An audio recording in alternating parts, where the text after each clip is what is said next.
I don't have a soundboard, otherwise I would have rolled with it. And welcome, everybody. I know you can't see me right now because apparently I can't keep my head straight. 2 seconds, but welcome to Crazy Questers again. I am your host, that guy who plays Aramil. We are running a little late today, but that's not really that different, is it? So, without further ado, we're going to hop right in. I will paint a tiny bit of a picture. Last time, I made you all fight each other. That's it. I made you all fight each other. Leaf apparently... And there was a horse race. Yes. And with that, we move into a little bit of drama. Not drama. A little bit of creating a picture. As all of you, heal yourselves up from your wounds and other things. Everyone go back to full health, please. And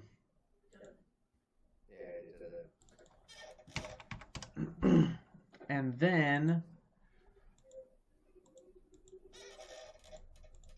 Hang on, just fixing my two dudes as well. There we go.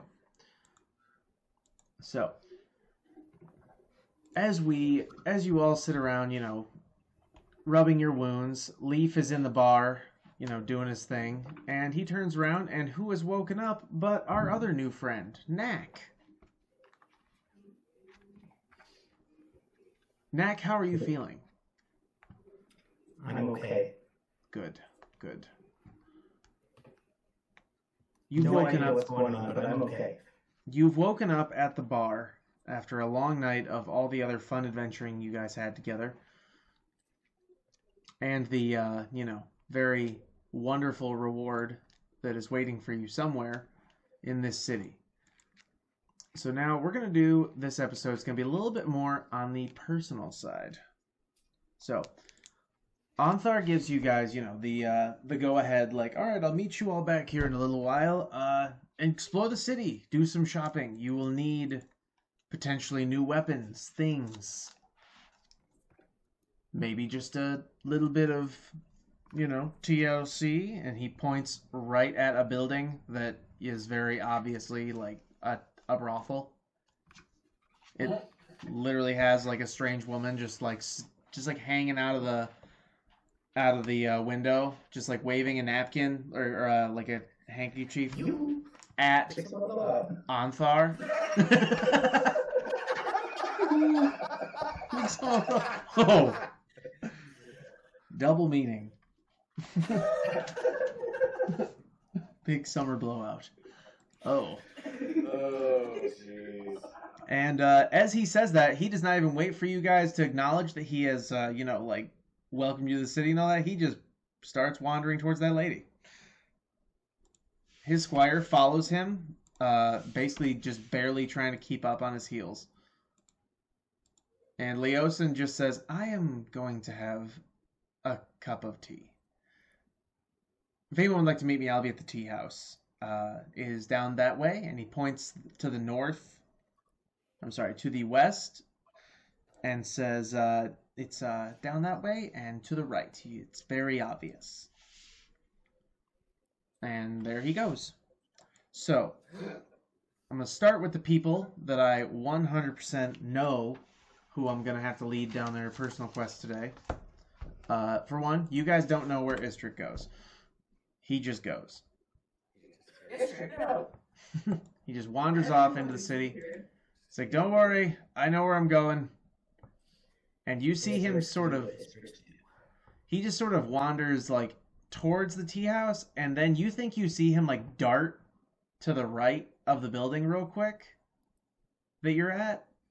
And everyone roll a perception check that's outside. So Leaf and Knack do not.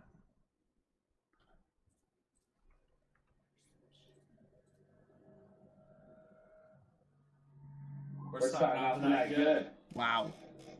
All right. So you very clearly see Istrid come out from the other side of the building and just begin sprinting as quietly as he can towards the brothel. Like he's like doing like the long strides but landing on his toes and letting it like land like but full speed, like down the road. And by the time that he realizes that you can see him, he doesn't care. He's like, oh. I'm just gonna yell out. Just be like, "You go, man. You do you." He just looks back and says, "Why would I do me?"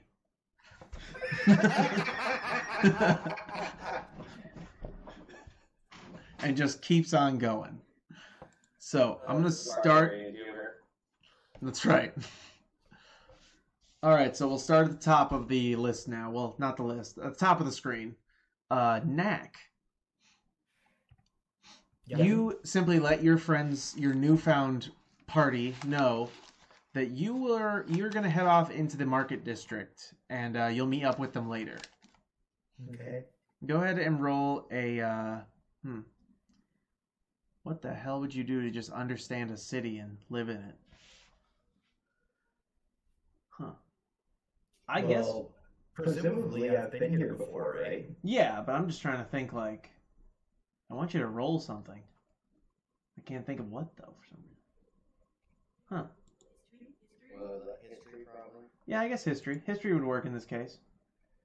I'll have to think of something for later for, like, survival in a city kind of thing. I guess it'd be survival, but I don't know. It just feels different. Anywho, yeah, history. Okay, well, my first question is, should I be able to see anything at the moment? Oh my god. I gotta fix this again. You're in the bar. No, it's my fault. No, N-A-K, not K. Okay, there we go. Check. Save settings. And then on top of that, vision on, night. How much night vision do you have again? 120. 120, okay. Save. There we go. Can you now see things? I can now see things. All right, I'm going to use this time. Don't worry, though. We're not really going to be doing a lot of moving around on maps because the fact is this is mostly going to be roleplay today. Okay. But just letting you know. All right. Click to... No, not upload. I wish to use. Use selected token. There we go. Save. All right. Now, next time I put you on the map, you'll actually have vision automatically. All right.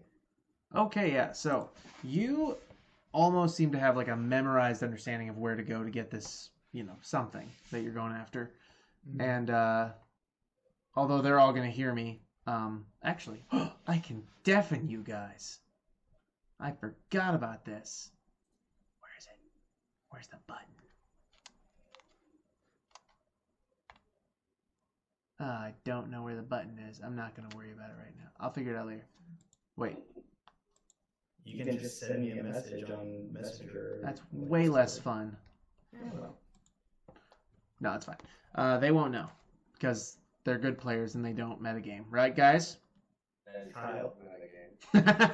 We're right for him.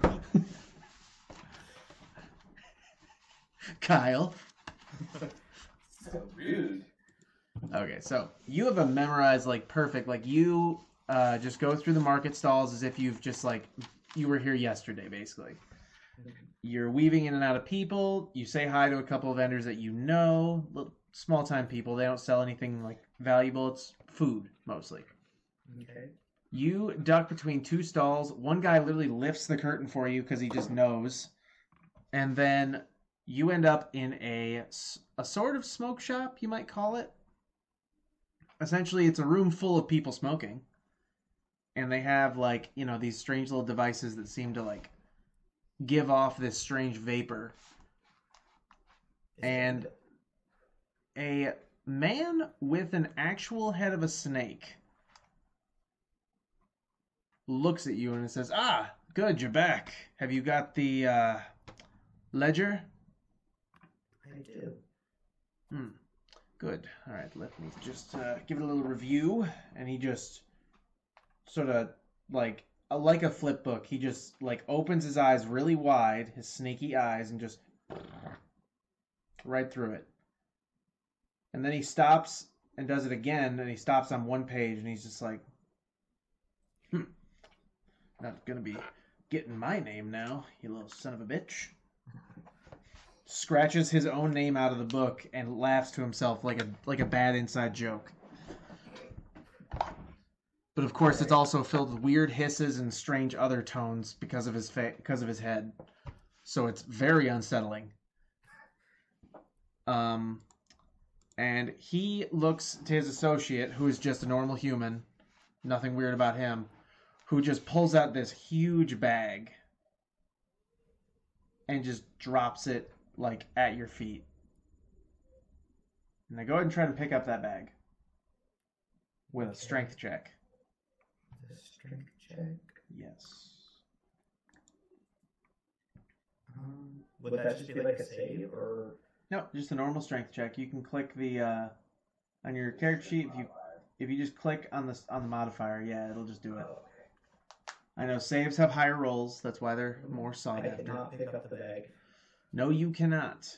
But that is the joy of knowing that 1,000 platinum pieces is now in your possession. What the fuck? So. You didn't hear that, Kyle. Yeah, you didn't hear that, Kyle.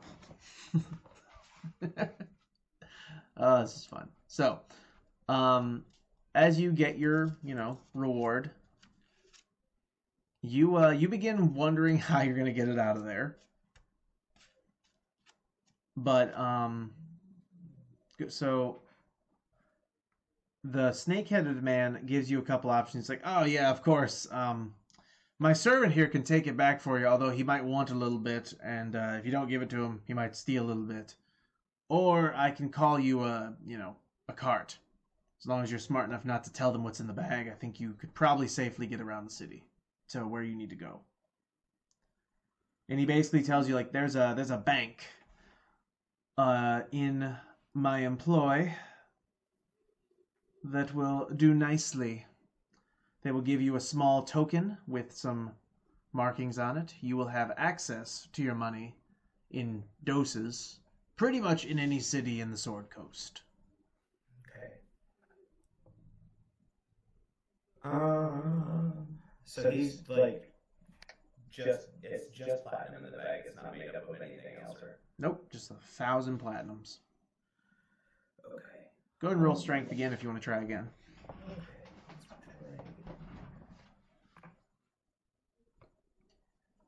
That's better. That is much better. All right, so as you do that, you can now add those 1,000 platinums to your, inventory. And if it says you're over encumbered, we'll talk about it later. Okay. Inventory. Manage inventory. Okay. Sorry, I'm just mumbling to myself. I got you.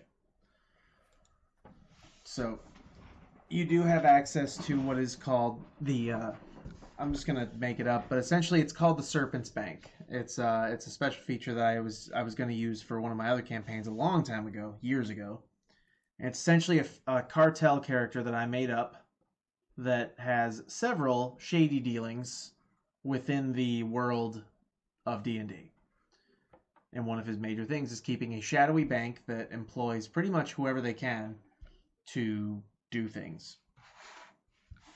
Okay. So you have access to it if you wish to use it. Otherwise, he's basically saying, like, if you can carry it, you can carry it. But if you can't, I have a way for you to access your money depending on where you, go. Well, let's go ahead and go to this bank and I'll deposit most of it, but not all of it. All right. So, his servant basically just walks you. Doesn't have to help you with the bag anymore, so he's not going to steal any of it, hopefully. And he just walks you over to this other sort of shady, like, alleyway. Mm-hmm. And then, as you're walking through, he does something. It looks like a spell, but you're not quite sure. It's either a spell or some kind of, like, a gate seal. Go ahead and roll an Arcana check.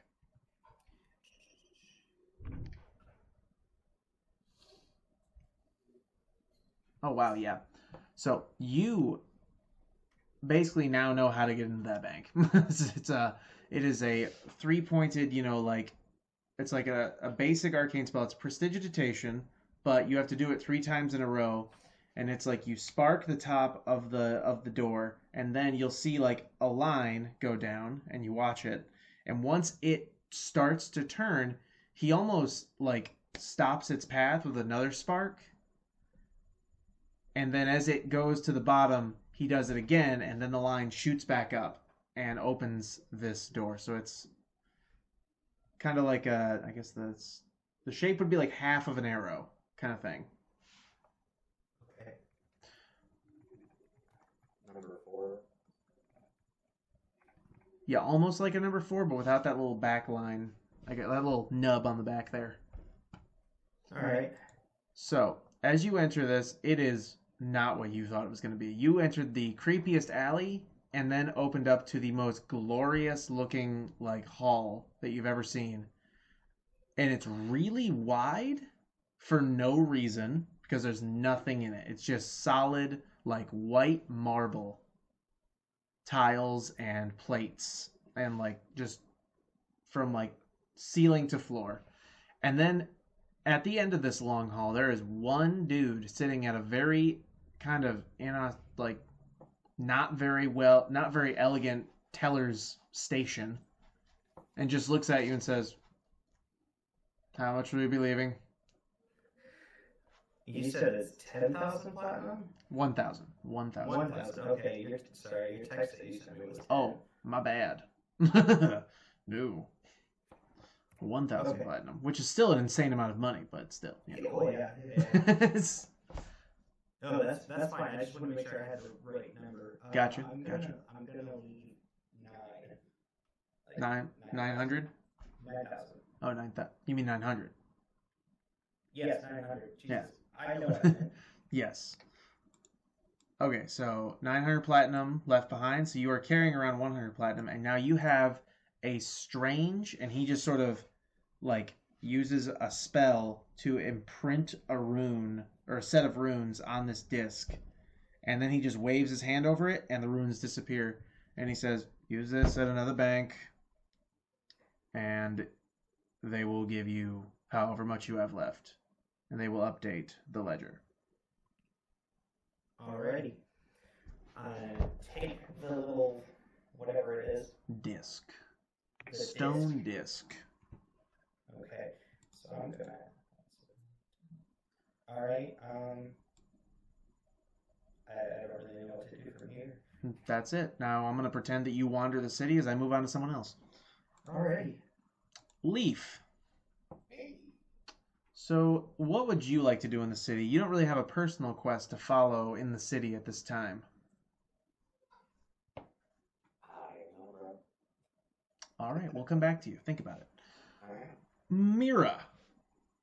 You and your twin, or just you, up to you. What would you guys like to do in the city? Because again, I don't really have a personal quest to send you on in the city specifically. I mean, Whoa. part of my thing is to ask Luzero's questions about Shalana. Okay. And other than that, I can't really think of anything in particular we need to do. All right. Well then you're gonna follow along as Luzeros goes on his little mini quest. So ask a few questions, have a conversation, and I will deal with Gurik here when he gets back next time.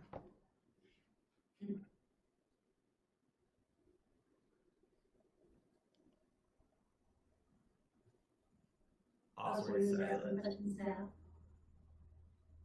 said. Yeah. Yeah, you two have to talk. Have a conversation. First thing, yeah, okay. I don't even remember if she knows his name. Excuse me, little angry elf.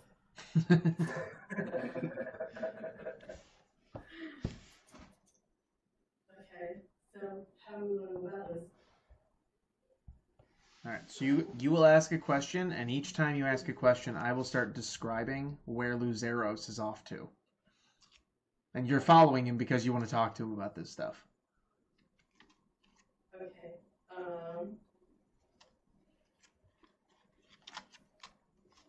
So the first thing that I'm gonna do is I'm gonna walk up to him and I'm gonna ask if he knew Shalana well. Yes. Just yes. That's all. Just yes. Yes is it. Yes. You seem pretty bent up about it. You must have known her well. As this conversation continues, you guys are headed. You find that Luzeros doesn't seem to know where he's going, and yet he seems to have an idea. He is heading towards what looks like an exotic district. Did I say district? Mm-hmm. District. With a T. Not an istrict, with a D. Yeah, he's using that elsewhere. It's getting good work done. Okay. So, you enter a much more colorful side of the city as this conversation continues. Go ahead and ask him another question. Well, it don't look like anybody's gonna spot us here. Okay. Potpourri. Well, you were pretty bent up about her when she died, so I assumed you kind of knew her well. Obviously not well enough to realize that I have her necklace in my possession. It was a trying time. Okay. But you've seen this piece of jewelry before, yes? Yes. Do you know anything about it? Do I know anything about it? That's a good question.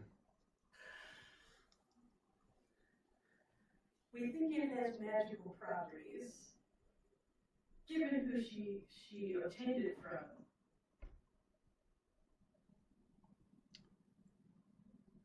Luzeros, as you continue... You know that she serves Rig Queen. Yes, I Are do you that. getting somewhere? Luzeros, as you continue the conversation, you see what you're looking for, which is a mask shop. And you show the strange mask that you got off of our gun-wielding friend, or supervillain. You pull that out and you ask the mask salesman, like, have you ever seen one of these before?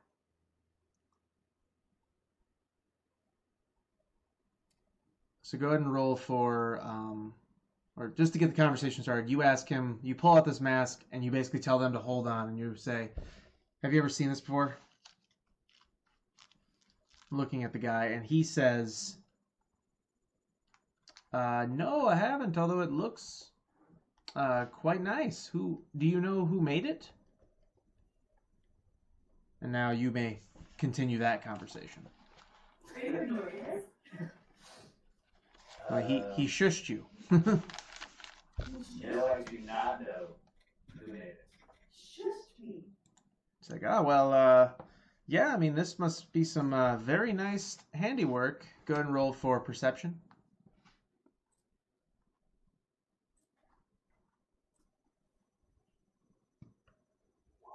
Wow. Okay.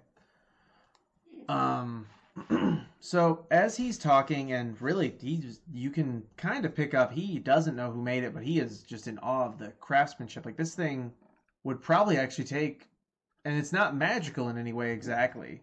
Like, not in the way that would, like, protect it. It's just the craftsmanship. He thinks, like, it would take a serious beating before this thing broke. It's quite interesting to him. And as he's talking about this, you begin to notice two other workers in the store are, like, at first they were actually working, and then you notice a shift in both of their sort of, like, the way that they're acting. It's become clear they've stopped actually working and started just pretending to work while listening in on the conversation or something. You know, they're clearly more interested in what's happening at the counter than they are in sweeping the floor.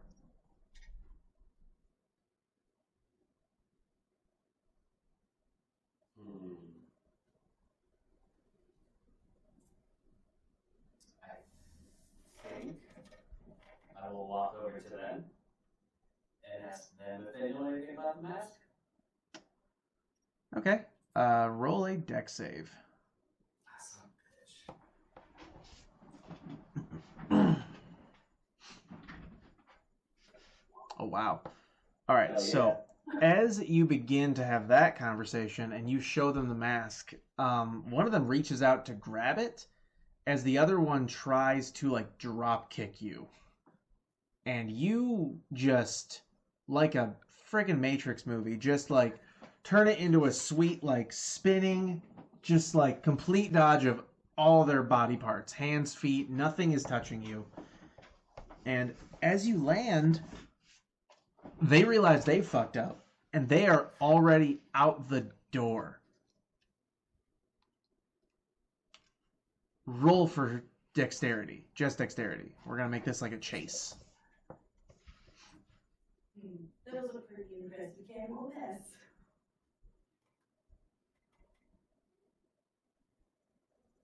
Okay, so when you get outside the store, you don't see them immediately. Roll for perception. And Mira and...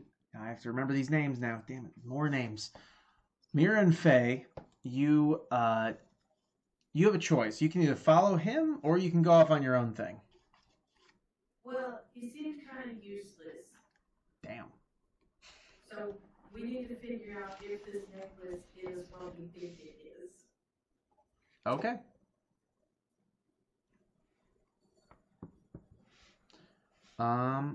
All right, then we will get onto yours in a minute after I complete this one. Okay, so as your perception, you get a glimpse of one of them through the crowd, but they are moving very quickly, and it is like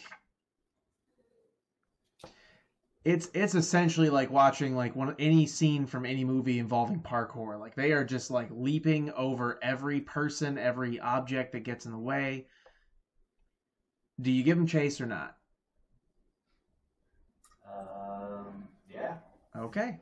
All right. So, as you begin to chase them, roll dexterity again.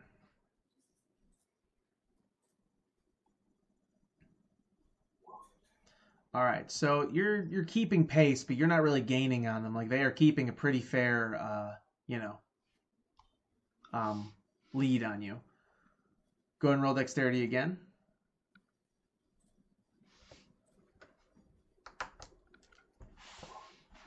Okay, there we go. All right, so as you begin to catch up, all right, so here we go. Yep, there it is. All right, so doing math here real quick.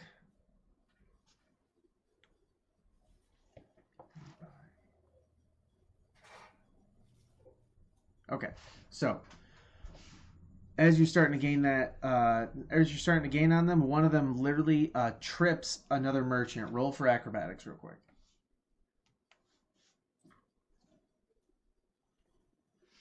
Oh, wow. Okay.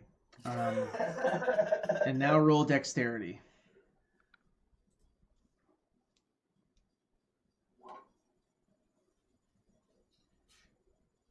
Okay. Wow. Yeah, this is okay. All right, so you are starting to catch up with them, and they are getting a little worried. And the one guy, he grabs a hostage while the other guy just basically just keeps running forward. He pulls a knife out, and he has this little, like, gnome, you might assume it's a teenager. Like a gnome teenage boy at knife point. And he basically says, like, hey, man, we don't want any trouble, but back off. I'm going to walk away. You're not going to do anything.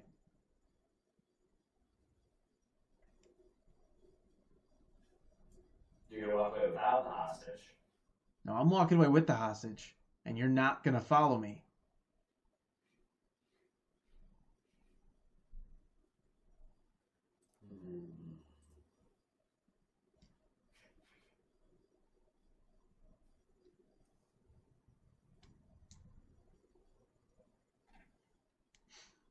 What race is he?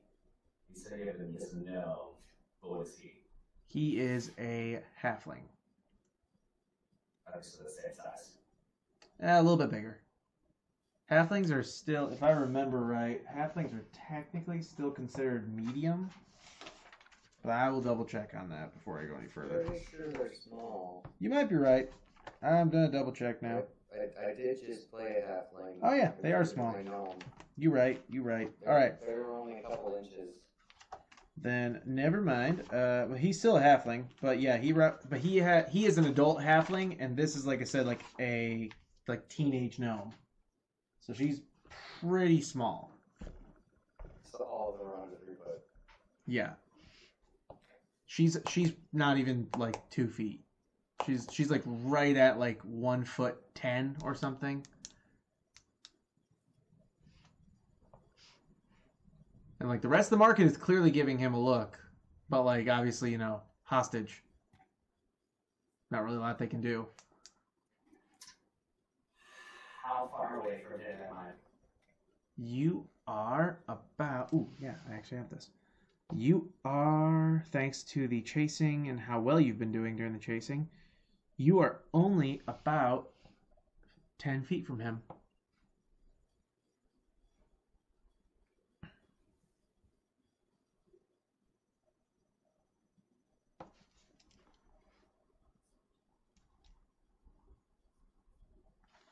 Okay. I have an idea.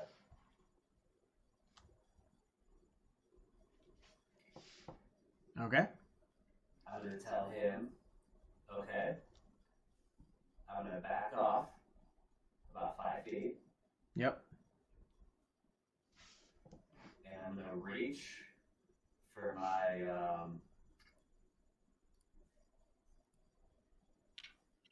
actually, you know what? Rather than, like, backing away from him while looking at him, Okay. I'm basically going to turn my back to him Ooh.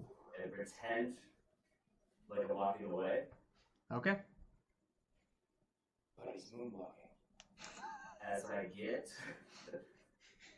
5 more feet away from him, I'm going to grab out my dust of disappearance and I'm going to throw it on myself. So he can still see you, but he just basically sees you disappear. Mm-hmm. I go invisible. Okay. He basically just, you know what? Hang on. I gotta roll. This is gonna say Istrick, but I'm rolling for this guy.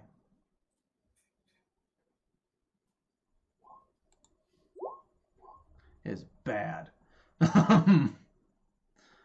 Yeah, he basically just like panics when he sees that happen. He's like, oh shit! Just like pushes the girl in front of him, basically like to get away, and just starts booking it down a different direction. So now you have to decide: are you going to chase him or the other one? Do I see the other one still? He is very far off, but technically still in the same alleyway.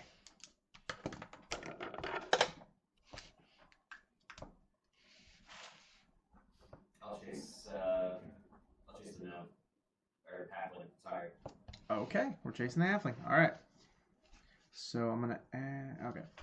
All right, go ahead and roll dexterity. But now that he doesn't see you, you have a bit of an advantage. So yeah, actually, roll dexterity with advantage. Okay, I'll roll the second one. Yep.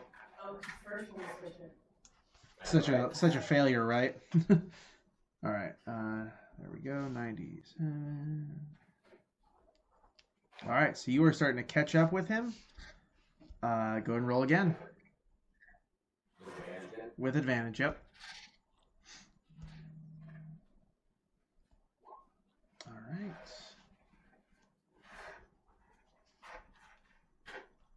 So.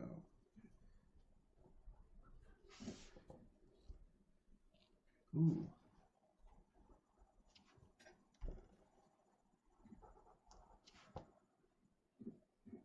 There we go. Okay.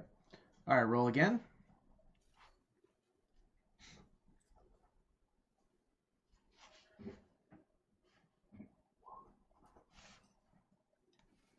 Oh, wow. Okay. You just, I don't know if it's parkour or whatever, but you basically through an insane amount of maneuvers almost start propelling yourself through the air by just like pushing off of things as you like. Got that double jump. Yeah, like you just like got the double. I don't know if you ever played Jack and Daxter, but you just got like the roll and then the jump and then the roll again. Mm-hmm. Like basically as you ran towards this guy. So I have to add double for this one. Okay, so it's 54. So 169. 1. Ooh, there we go. Yeah, so you just started gaining on him a lot. And I need you to roll perception.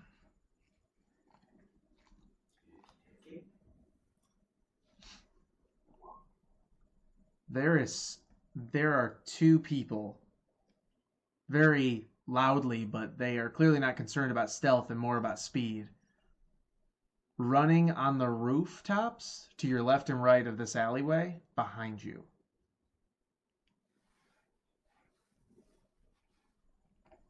Like you see them, but they obviously, they can't see you because you're invisible. So they're after the halfling. It looks like it, yeah. So yeah, so this is gonna be all right.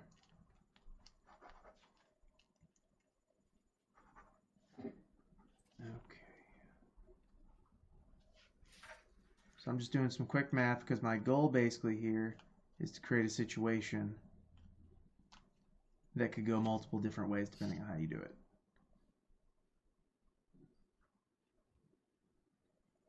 There we go. Okay. All right. So you are catching up to this halfling. Go ahead and roll for dexterity with advantage again.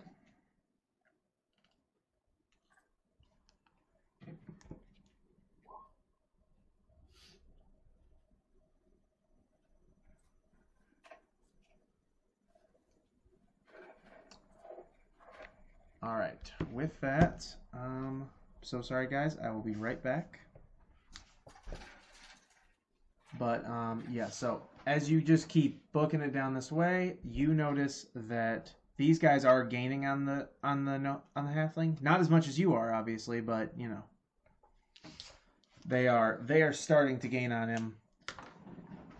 And you're not sure, like you can't really tell intent at this distance, but there's definitely a question of like why are these people also chasing the guy that you chose to chase? So, be right back.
Oh, so you're gonna trade out this one?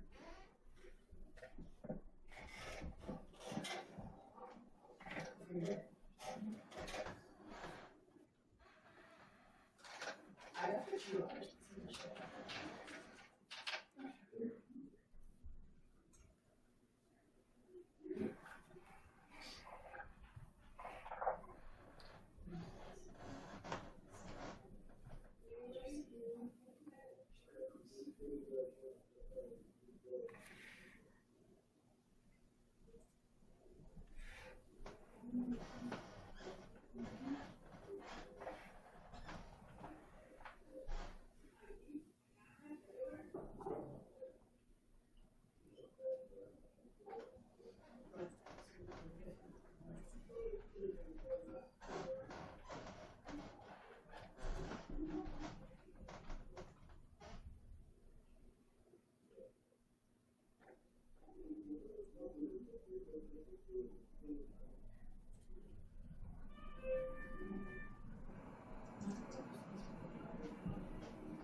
on your real stupid on stream so that you get to see it later.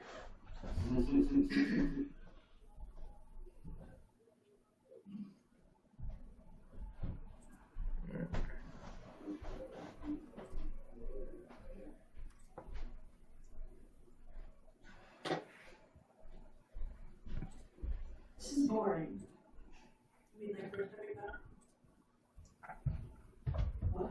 You're waiting on Jared, okay? We just broke the Kyle. Alrighty, I'm back. Oh, he's dead. How are you saying? Good. Sorry about that. Alright, so. Go ahead and roll for dexterity again. Oh no. You think you'll make it? If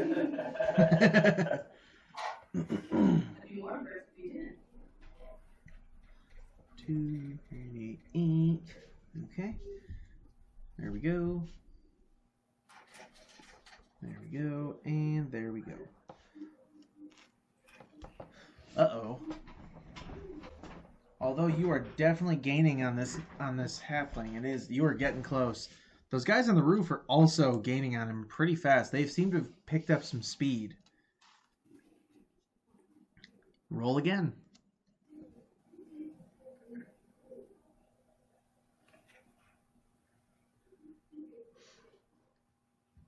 Okay, never mind.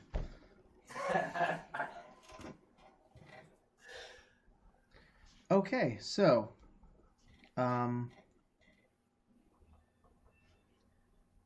wow, this actually landed really well. Okay, so as you catch up to this guy and get a hold of him, the two guys from the roof, or as you catch up to this guy, what do? Should have said that. But the two guys from the roof actually land in the alleyway in front of him.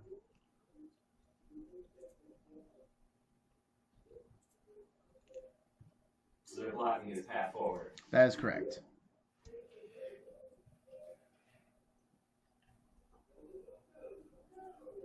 I want to hold off for a second. See what Okay. this does. So the one seems to just be, staring very aggressively, while the other one steps forward and starts talking. And they're both drow. Or dro, whatever. Anyway, so they're both dro, and they just start talking to him. The one does. It simply says, like, you weren't supposed to be so obvious. How did you guys get caught? How did he even get the mask? Most importantly, how did you not retrieve it? Your job is literally mask shop employee. You know we can't let this slip into the wrong hands. And then he just starts like begging, like, listen, guys, just get me out of here. It's going to be okay.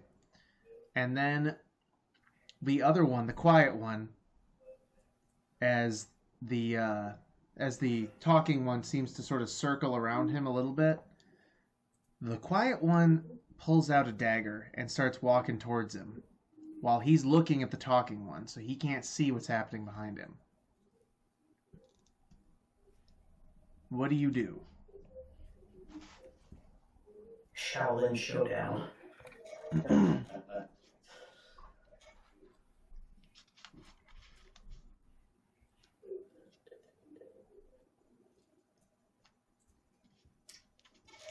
Do I notice him hold a dagger? Roll perception.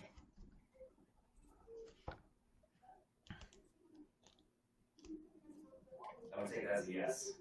Yes, you do.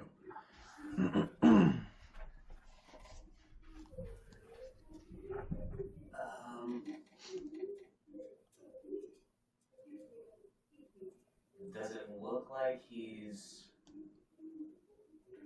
based off of, like, I guess what body language I can see and stuff? Does it look like he's about to straight just like murk this gnome? Roll insight.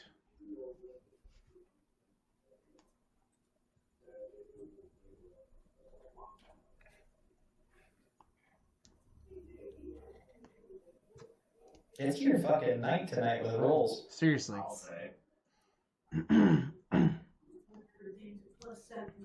+11, +10. That's fair.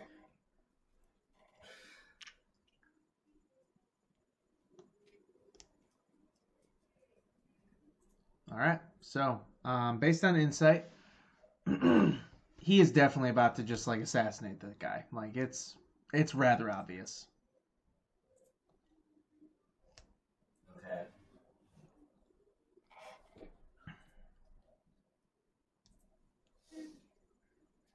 I'm gonna do what's called pro gamer move, alright?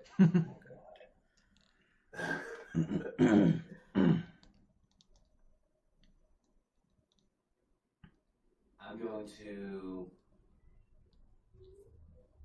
How far away is that guy from the no? Halfling, and like he's like 10 feet, like literally. He's getting closer. So In that case, to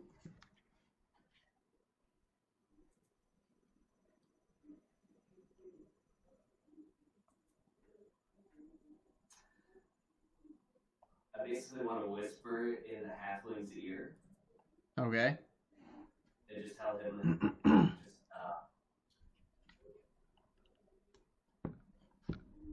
you look like you're in a tight spot. Let me help you out real quick.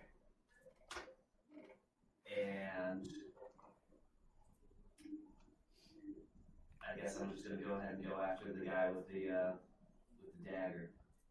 Okay. Just unload on him. All right. Go ahead and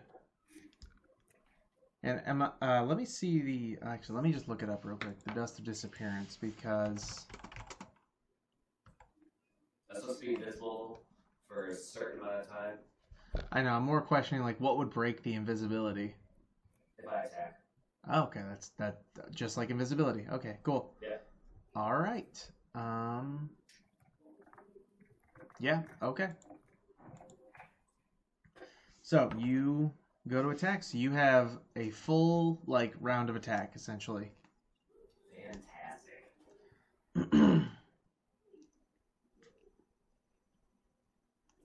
Just normal rolls. Yep, just normal rolls. Actually, you know, you are invisible. I'm gonna give you advantage on them. I don't think I'm gonna need it on the first one. Fair enough. Yeah. All right. It's a good start. So just that first one gets advantage? Yes. After that, you'll have been revealed, and you have to do a normal. Okay.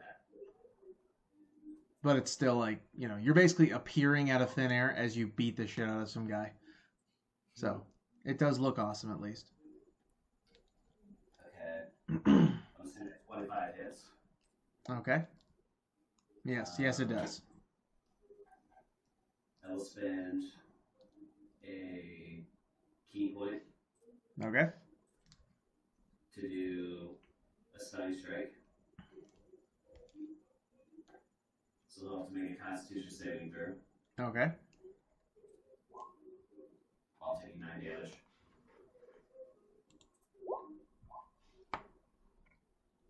That's a fail, I'm guessing. That is a fail. Yep. So he's So. done. Yep. And then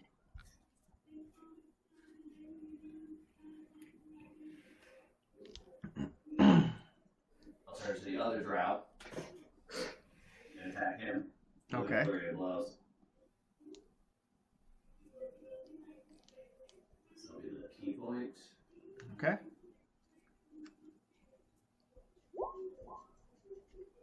Jesus.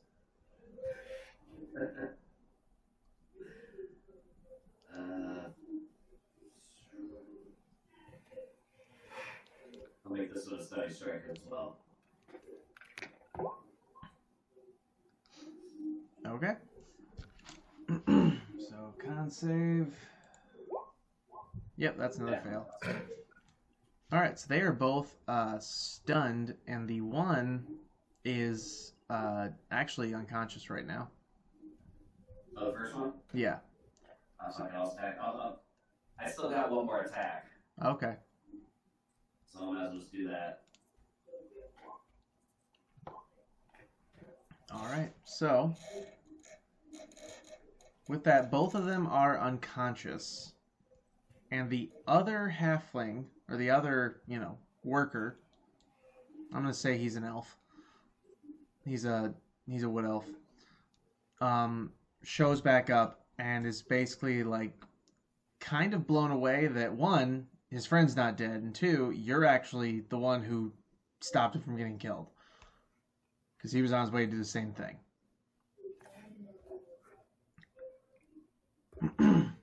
He's on the way to save his friend? He was on the way to save his friend from the drow. Yeah. So, after this, the situation's a little weird, but they even still in threatening tones basically say what do you want?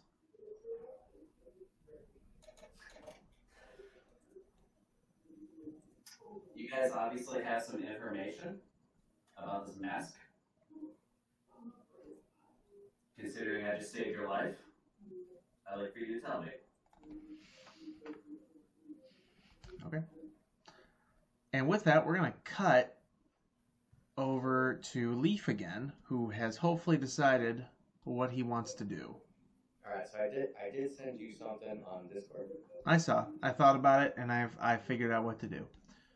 Okay. So to start off... I have another idea if you say no, so... Okay. We could probably work through it. But at first, so what I'd like to do is say you are going to actually head to the post office. Okay. We just got a letter. Dude, it's from...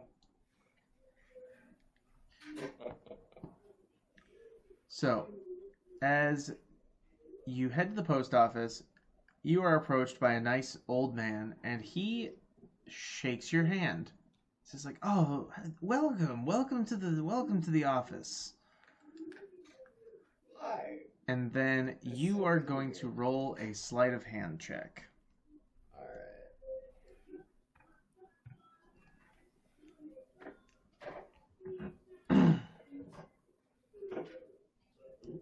Alright. Come on. I tell you, my computer is just working backwards tonight. What kind of doing right now? Now it's rolling. What's he trying to do? Alright, apologies it rolled twice because it wasn't rolling the first time. That's all right. I'll take the first one. So the 22 sucks for you. Yep. You still get it. So as you are shaking this old man's hand, you feel something go into the palm of your hand, and you snatch it right up. Alright. Without any, suspicion of any kind. And then you go up to the post office, or up to the postal workers, and you just look at them, and you say a very simple phrase about a certain, like a package. You basically just say, it's like, have any packages arrived from Dunder? Okay. One of the workers gives you a very clear-cut look, like, walks into the back and opens the vault, essentially, where all the higher valuable relics are kept. And then he, instead of going in or guiding you in, he reaches his arm in and just touches something. And then you roll for perception.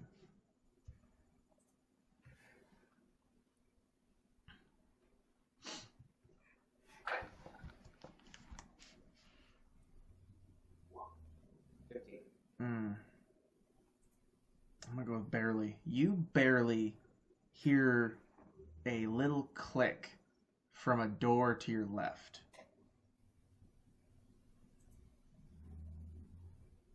Alright. What are you gonna do? I go to investigate the door. Okay. As you go towards the door. As you open the door, that same old man has somehow just found his way back into the building from behind that door and is now in the room with you. He sits down with you and hands you 7 letters. And I need you to roll. That's a tough one.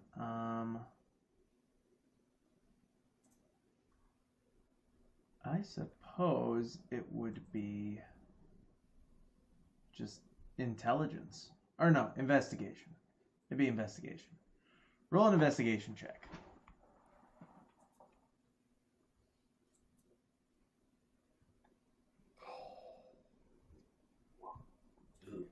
Okay, so roll another one.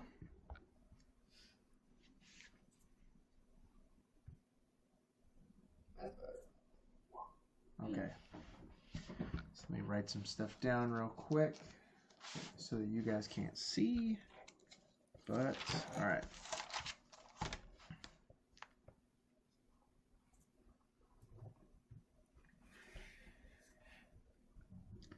Alright.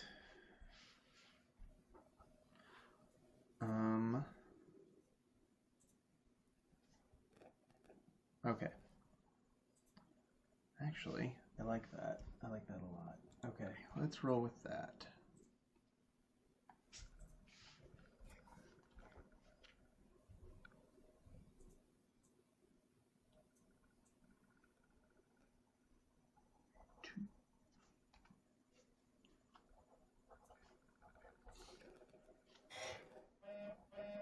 There we go. Okay. So, you fail to decipher the first letter. But, of course, you don't want the old man to know that. But the second letter, you decipher, and I will send you what it means in just a minute.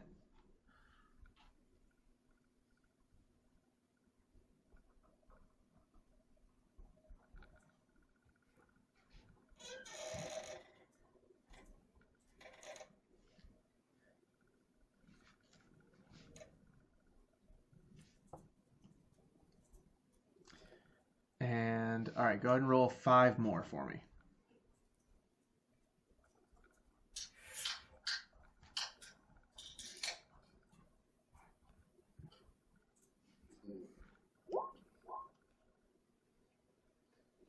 Wow. So you think you have, deciphered the third letter. You know for a fact you did not. You know that you didn't decipher the fourth letter.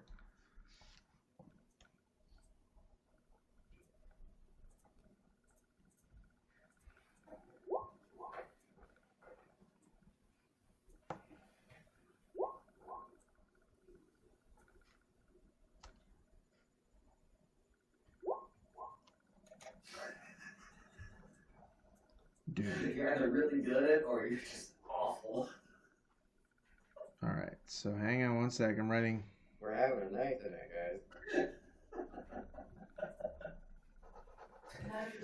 Have plus 10 modifiers, Kyle. Shh. All right, here we go. So you may, at this time, retry one of the other letters. So which letter, in order, basically, of your rolls. So you failed the first one, succeeded on the second one, really failed, but think you succeeded on the third one. So basically, you have the option of re-rolling letter 1, 4, 5, or 7.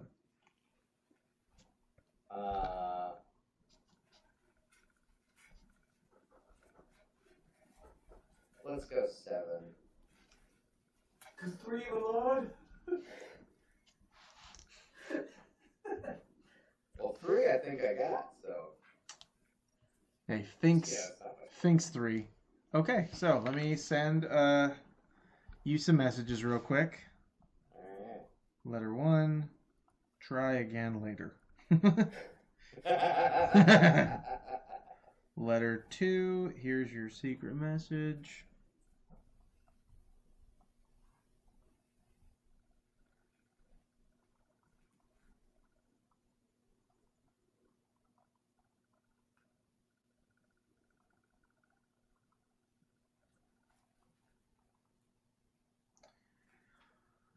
Letter 3, or at least how you think you interpreted it, which means you better act on it. I will remind you.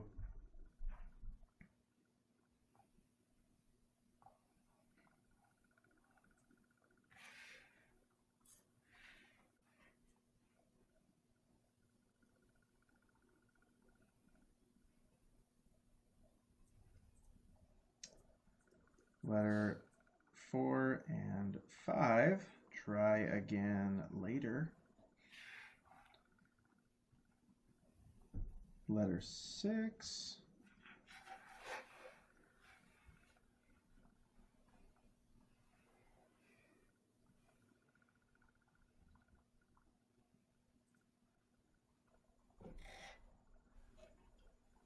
And letter 7. Try again later.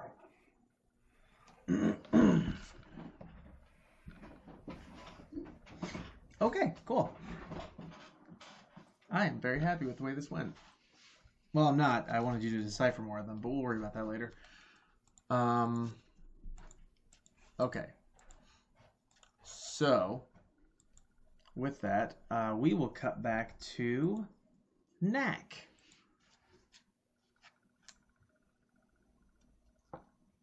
Chris, you still with us? Mm-hmm. Okay, good. All right, Knack. You just got done depositing some money, and now you really don't know what to do with yourself. You've been around for, a while in this city, and, you just made a pretty decent chunk of money. You could retire if you wanted, but what's the fun in that? So what do you want to do now?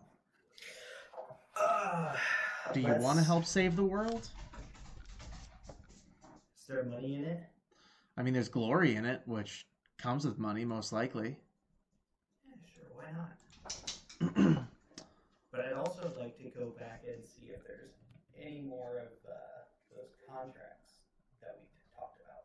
Oh, absolutely, yes. Okay. Now I get another one. All right. Bless you. So some of these are going to be a bit random, and some of them are definitely not. Okay. Yes. And all of them will either be for monetary gain or random magical items from these tables here. Bless you. Oh, thank you. Thank you. All right, so you go back to the Snake Man and talk to him about contracts, and he offers you a couple options. Basically tells you that we've pretty much got one from every major faction in the area. Are you looking to where are you headed next? Honestly, I don't actually, like, out of roleplay, like, I don't know what we're supposed to be doing next because I wasn't here last time we played. So. Oh, that's okay. They were just they just did a bunch of combat type trainings with that grump with the large dwarf. Okay. A large dwarf. Okay. He's a guy who's telling them where to go. I will give you that because, it was discussed at one point or another while your character was technically awake. You are all heading to Baldur's Gate next. Okay. So then I will tell him that. All right. So he says, I've got a good one for you then. There's a merchant who owes me quite a bit of money. See if you can get it out of him. The best way to describe him is he is a silver dragonborn with a knack for finding rare weapons. Not exactly powerful weapons, but rare weapons. Weird stuff.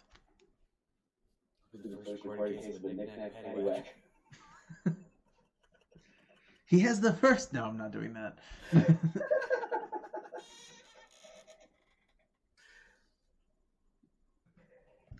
Weird. Silver Dragonborn? Yes. Okay. I think I'll accept the contract. Okay. And he also says, I don't know if you know much about the what happened down in Greenest, but I understand there's some guys looking to take out some of those cultists, and I'd like you to find out if I can monetize that. Because I don't want the world to go anywhere, and more importantly, I would like to make money on the fact that we're not going to let the world go anywhere. Alright, so let's see. You're saying that there's people who... He's talking about, like, our party, right? He's talking about your party, and also just several of the factions have been talking. And, like, you know, in darker corners, you'd hear about the fact that, like, pretty much every faction in the area that isn't the cult is against the cult, because the cult wants to summon Tiamat and, you know, destroy the world. Although they don't know that they're actually as close as they are, which is why the whole campaign is much more intense. Because they're all moving too goddamn slow. It's like a political party. Moving too slow to get things done. Okay. I'll see what I can do. Alright, so currently your contracts consist of get money out of that merchant and monetizing cult murder. Love it. So, as you head back, you run into a weird guy who is in the smoke shop, although you don't recognize him, and you've been here a lot of times. He's wearing a really weird top hat. Okay. I'm going to need you to roll perception. Perception? Yes. Because your character hasn't met him yet. Actually, most of your characters haven't met him yet. That's good enough. It's not that hard to see. As you are sitting there, you notice that he is not sitting on a chair or a stool. He is sitting on a weird trunk with teeth. Okay. He's sitting on a mimic something. That doesn't seem safe. Well, So I just noticed this. yeah, you just notice this. You can do whatever you want with it. You can talk to the guy, or you can just walk out of there. That is up to you. I'll walk up to him and ask him what he's got. This man, without even like giving you a chance to finish your introduction or whatever, just goes like, "I am the trinketeer." And he pulls off his hat and reaches into it and pulls out a bird and just looks at you like, "Do you want that?"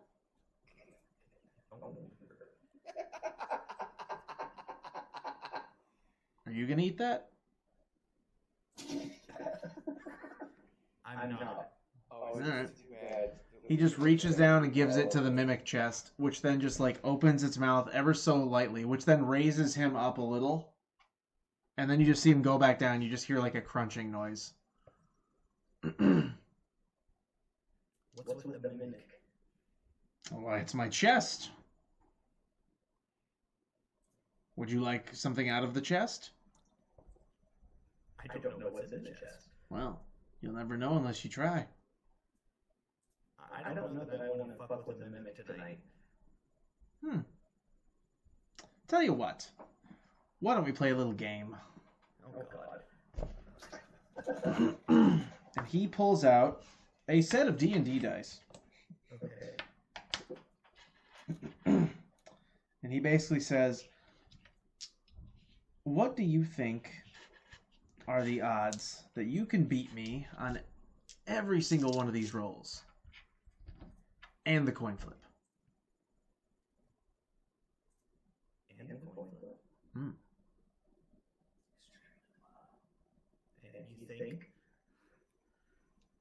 I think they're pretty low. Okay, well, you're absolutely right.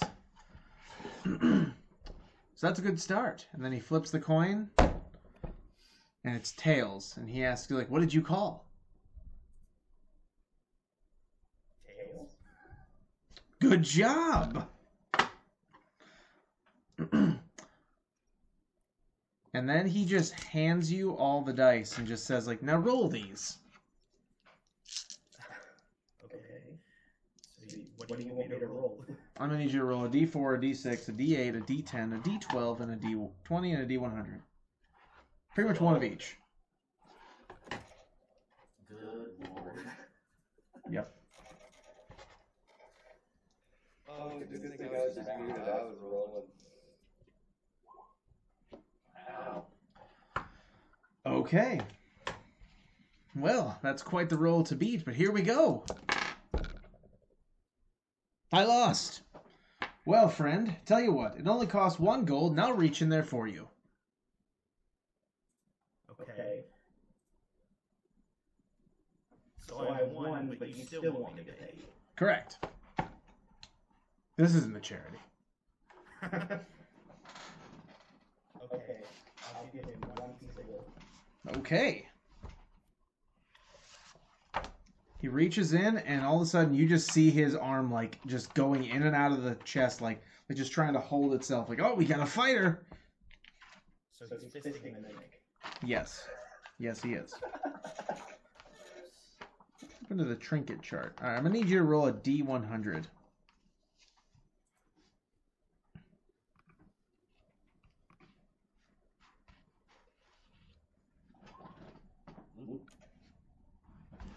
Okay. Wow. He pulls out a glass jar containing lard Okay. and a label that reads Griffin grease. And he just looks at you like, well, that's an odd choice, but okay. And just puts it right in your hand. Okay. For a platinum, I'll go again. That's alright. Hmm? We would have so much fun with this guy. Well, that's too bad. All right. Then he reaches into the mimic and pulls out the legendary item, the wind fan, and just starts...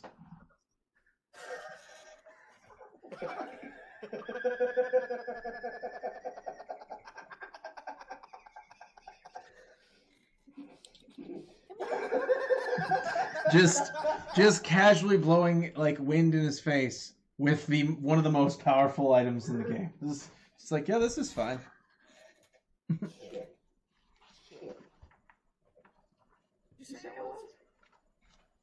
A platinum? Or the wind fan? No, the item you pulled out. It's the wind fan. Yeah, I'm looking it up because I just claimed that it was one of the more powerful items. I have no idea. Like, you just barely try, and it's like hurricane winds. Yeah, so you can use an action. While holding this fan, you can use an action to cast the Gust of Wind spell. Once used, the fan shouldn't be used again until the next dawn. Each time it is used again... Okay, so it's just uncommon. It's not legendary. Yeah. It is used again before then. It has a cumulative 20% chance of not working and tearing into useless non-magical tatters. But still, he just pulled out a magical item, essentially, just to, like, give himself a little bit of a cooling off. And then you literally hear out loud as he's like getting ready to like talk to the snake man. He's like, "Oh, what does this do?" And suddenly you just feel a massive gust of wind just blow through the whole place, and all the smoking machines are just put out, like their fires are put out, and he's just like, "I should go," and then he just sits on his mimic, which then just has wheels. And rolls away out of the store very slowly. At least you said wheels. I thought you were going to say it's broke legs. No, because mimics can't That's what I sprout thought legs. was going to do. That would be cooler. Grotesque.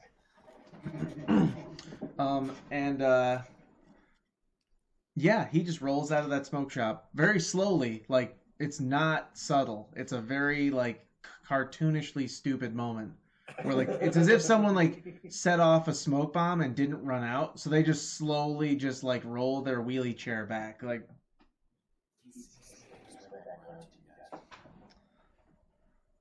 And with that, Knack, would you like to try to chase the Trinketeer down a bit, or no? No, that's okay. Okay. As he comes out of the smoke shop, he runs into Mira and Faye.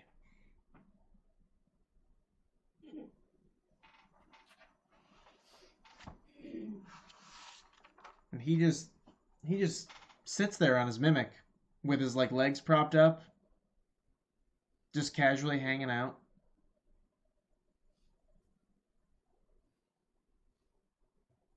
Okay. What do you do? Do you walk past him? Do you talk to him? Do you really want to avoid this weird guy? I mean, we're on mission.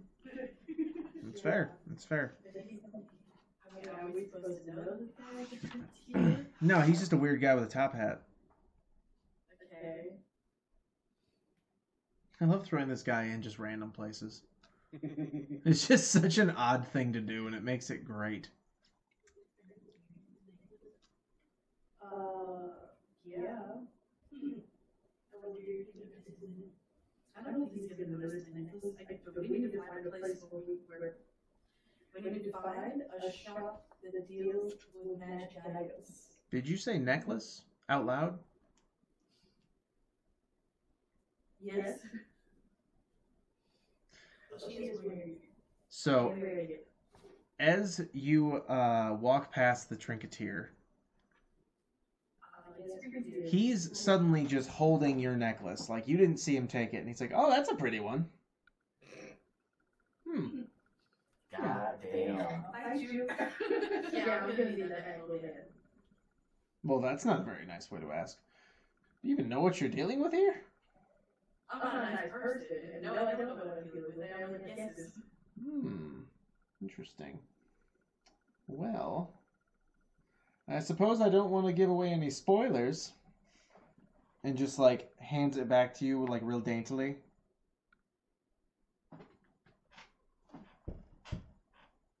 Do you know anything about it? Oh, lots. Okay. Well, I can't tell you. That would be a spoiler.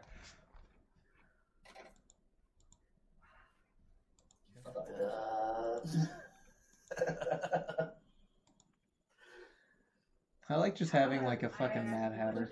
About it, and you give me yes or no answers. I could try. Okay. Okay.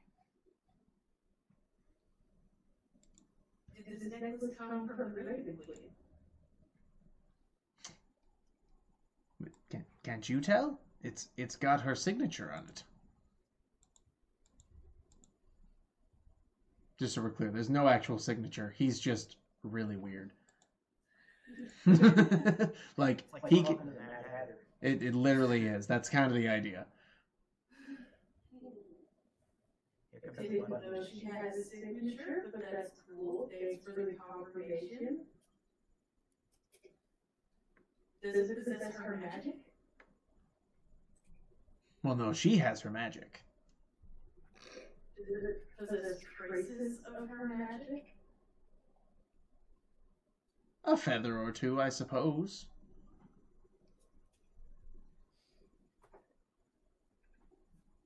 We've been searching for a necklace of this description with the intent of restoring memories that were taken from us.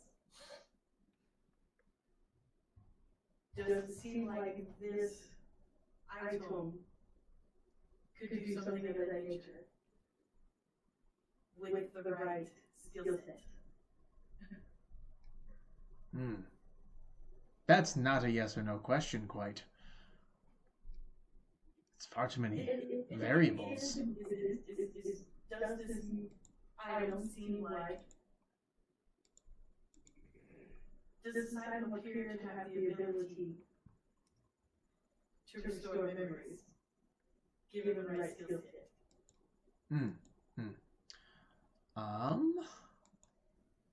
And he just like pokes it with a finger. Just ding.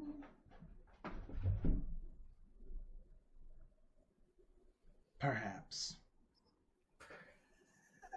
Super fantastic. Wow, so much further than Then he just looks at you and says, like, all right, well, a gold, please. a gold. You're right. 2. You're funny. Wow. As you see him do like this with his fingers once, you see 2 gold appear. Thank you.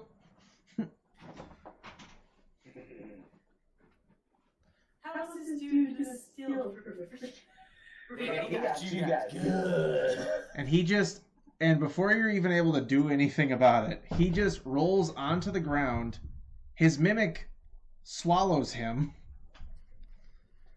and just sort of like ka-chunks its way down the alleyway really fast.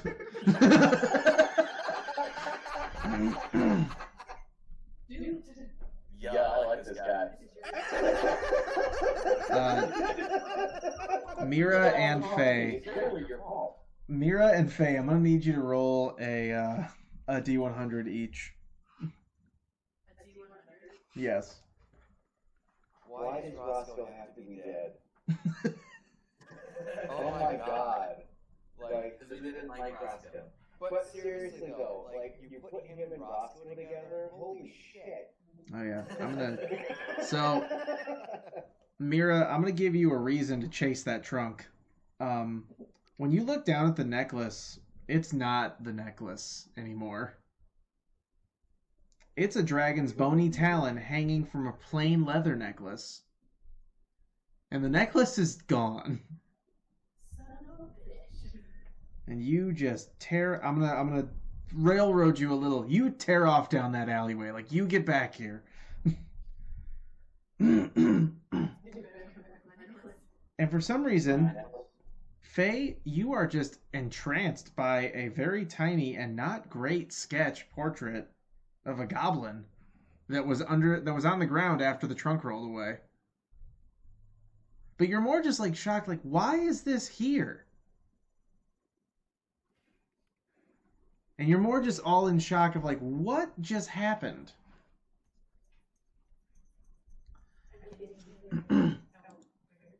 Luzeros, we're going to cut back to you for a minute.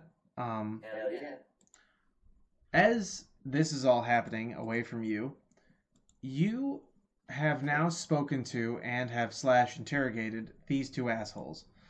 And they have informed you that there is a sort of special mask maker for a certain group that they don't know the names of because it's essentially made very clear that they're not supposed to.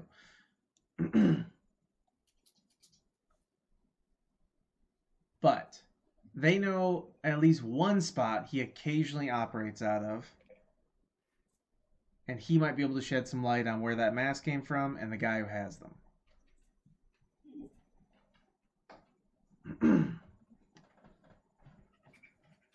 And as that happens, do you let them go or not?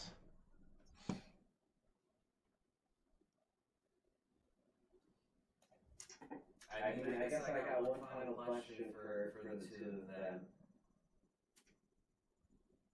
That's basically going to determine whether or not I let them go. But I asked the 2 of them if they belong to the cult of the dragons.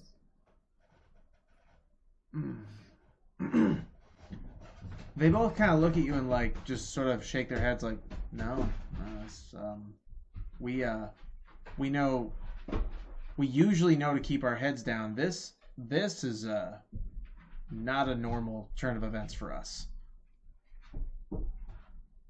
We're actually very scared right now. Like, we were just paid to help the mask maker guy find more clients and point them in the general direction.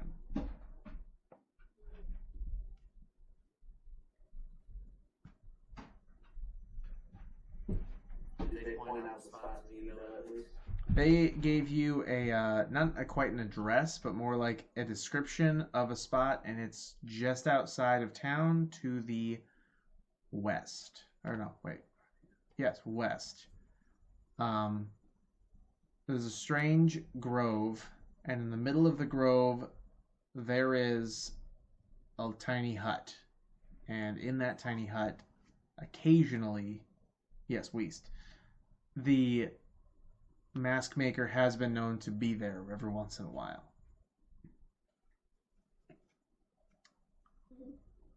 Very well then. And as they leave, or are you going to let them leave or not? Well, they don't work for the cult, so I will allow them to live. Okay. But I will give them the forewarning that if I see them trying any crap with me or anyone that I know, talking about the group that I travel with, then they won't be so lucky next time. So as they walk away, you hear from behind you, well, that's not very fair. You've met so many people in life.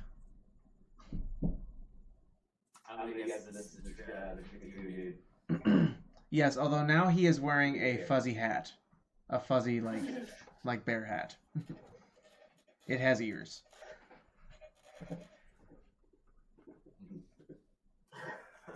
And he's just looking at... And who might you be, good sir?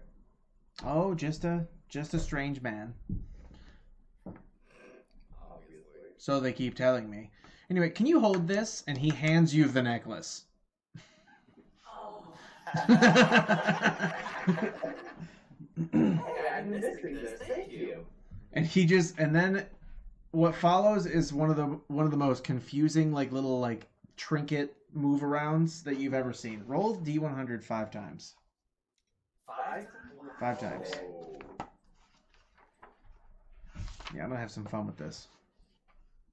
You could probably select Right 5 behind this dude as he was running. Oh no, you are chasing him, but his trunk ka-chunked down the alley pretty fast. So you're still trying to catch up with him.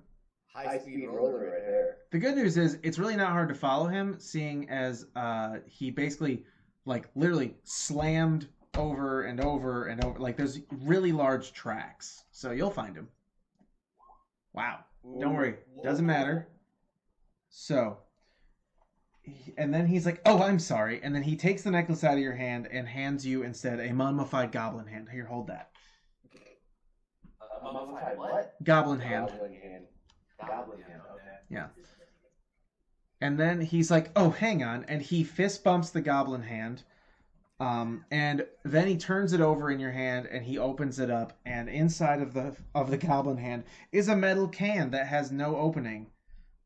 And he's like, "Oh, watch this," and shakes it and then throws it away. Doesn't care about it. And as that just keeps happening, the goblin hand then gives you the middle finger. And he's like, "Oh, that's very rude." He puts it back in his pocket. He gives you back the necklace, but what's stuck on the necklace is in the little the necklace is how did we describe the necklace again? It's a purple jewel Okay. on the leather. On the leather. Okay, perfect. What was that first number again? There we go. Stuck to the necklace is now a pyramid of sticky black incense that smells really bad. And then he looks at you like, "Hey, that's mine," and he grabs it and squishes it into a ball, and then just puts it back in his pocket. And as he's doing that, he rolls a 1-inch cube, each side painted a different color. And then he just goes out like, "Damn it, you win."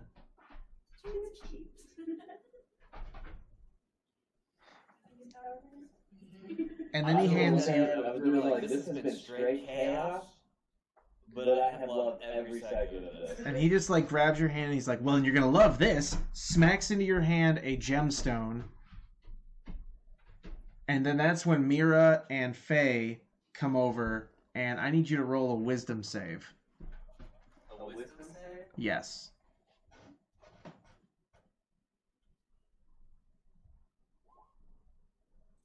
Okay.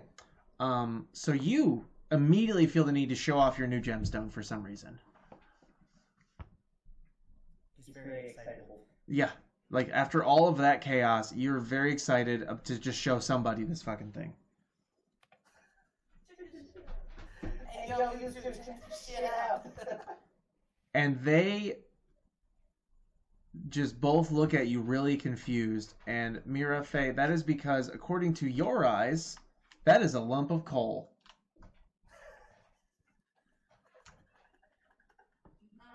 Nice. Did you pay for that? No. This pretty cool dude gave it to me. It's pretty awesome, isn't it? That's worth a lot of money. And that's when he shows you 5 gold coins in his hand. It's like, yes, you did. And then he just pockets them. Would you like to give me a platinum? This guy's good. This guy's really good. You know what? I've enjoyed my time with you, and I go ahead and forfeit my 1 platinum piece. Oh, shit. Okay. Go ahead and roll a D100. For real? Yeah. There we go. And now I'm going to need you to roll a D10. A 10? Yes. 10s are rerolls. Okay, 7. Oh, wow.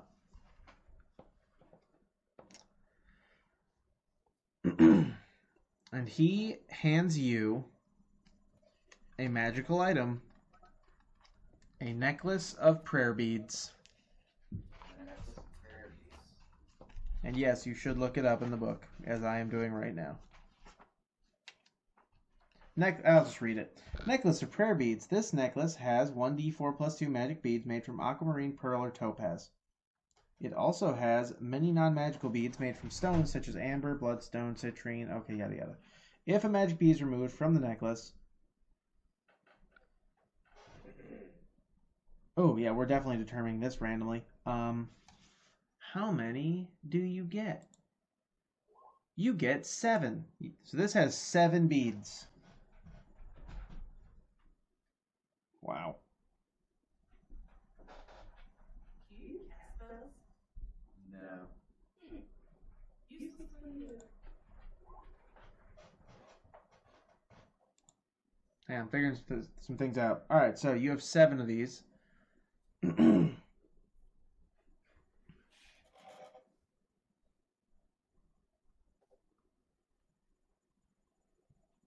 Yeah, so you can cast... Oh, nope. Looks like you actually do have to be. Because you have to use your spell save DC if a save is necessary. But you don't have a spell save DC because you don't have spells.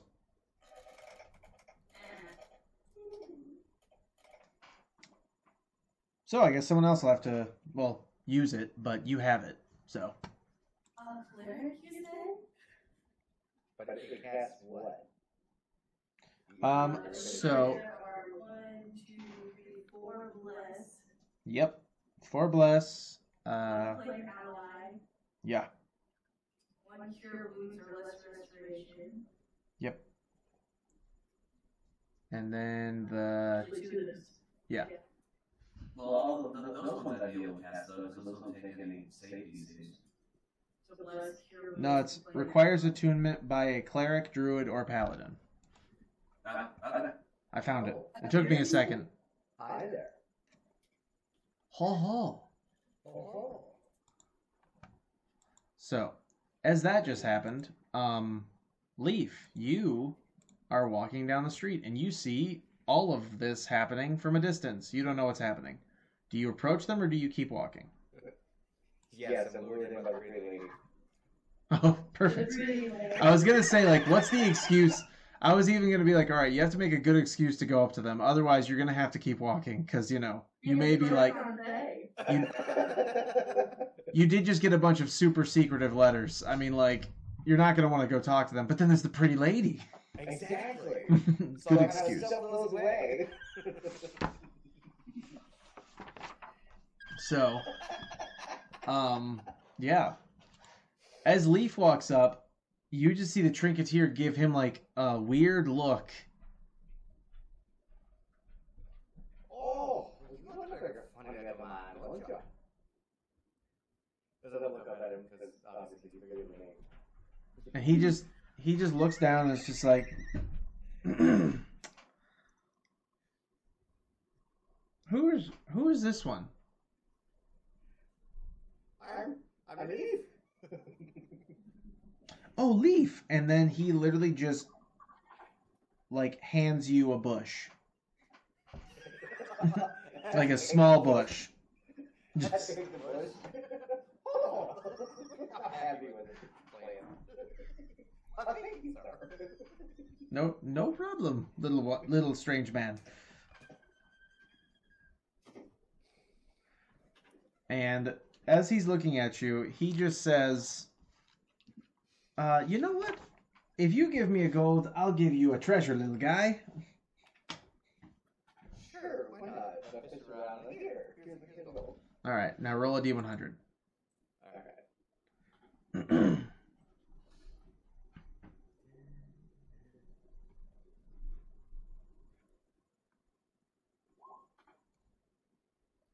Okay. He hands you a candle. A candle. Yep, and he says, go ahead and try to light it. Okay, and I set it down and I pull out some flints and then... No, wait, I don't even have to do that. True cat can do that, can it? Yes, it can. Ha! So, I set the candle down and... and do a draft and... It will not light. Strong as that. Would you like to inspect the candle? Yes, I'll inspect it because I'm very confused why it's not working. All right, now do me a favor and roll a d4.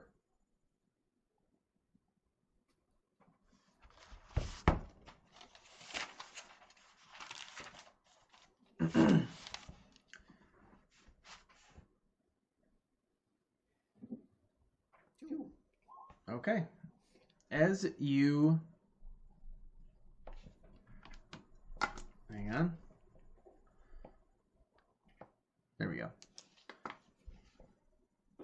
As you look at the side of the candle, you read what looks like a bunch of words. It's on the side of the candle. It's very deeply engraved into it. And what you read is, and I'm sending it to you.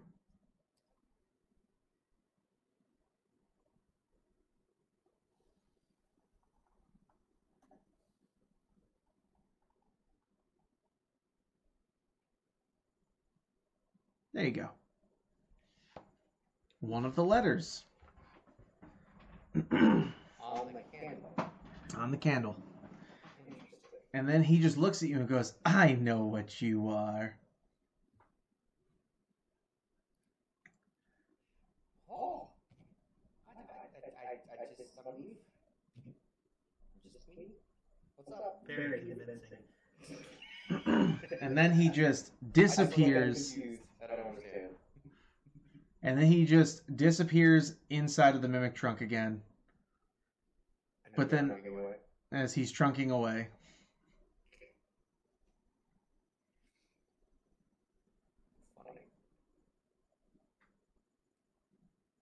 Oh, Leaf, quick question. Mm-hmm. Would you like to give the man a platinum? Yeah, what does Leaf have to do with money? He's a nature guy. So, yeah. So, I'll give him a platinum. I actually have one. so he actually pops out of the trunk pops out of the ground. It's as if it went into the ground, then popped back out right in front of you. And it just protrudes its little tongue. And do you put the platinum on the tongue, or do you wait for the guy? Well, would I even know to give it the platinum at all? Because I didn't see them give him platinum. Okay, fair enough. I was far away, so I see the tongue, but I don't quite understand what it's requesting, I guess. You hear in a cartoonishly stupid voice, just like, feed him a platinum, he'd love it. And I'm just like, I just it's so whimsical and everything. I'm like, yeah, fuck it. Okay. I take it around, I pull it up platinum, and I check it, and then it's not. Roll a d100 and then a d10.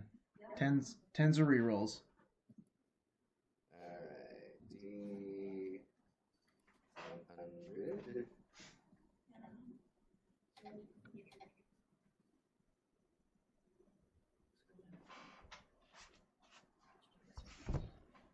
79. Okay. And D7. I always enjoy throwing this guy into campaigns. He's just so fun and weird. I like it. 4. I genuinely like it. The mimic pukes out a bunch of liquid. Hang on, I have to find the description in the book of what the liquid looks like.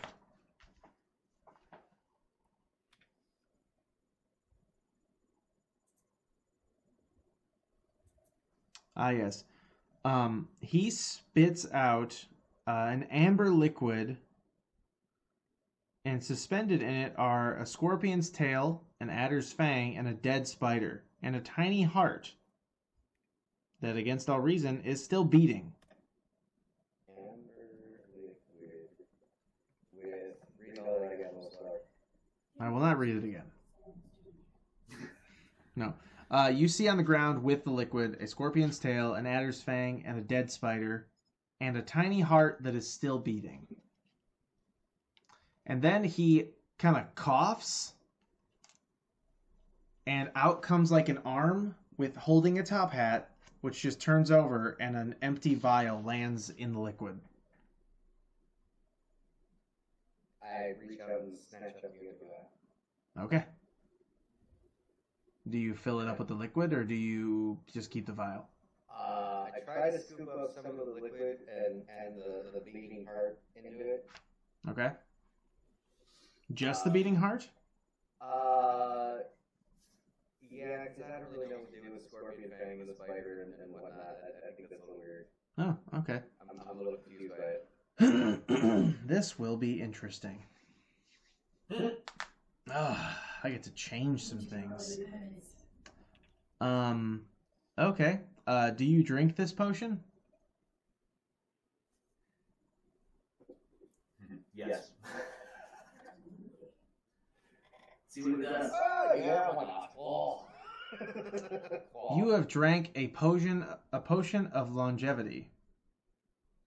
Oh. And because you chose to not include certain ingredients, I'm gonna need you to roll a D100. Probably gonna age by that many years. 93. Ooh. Wow. So actually, you're very lucky. So how old are you again?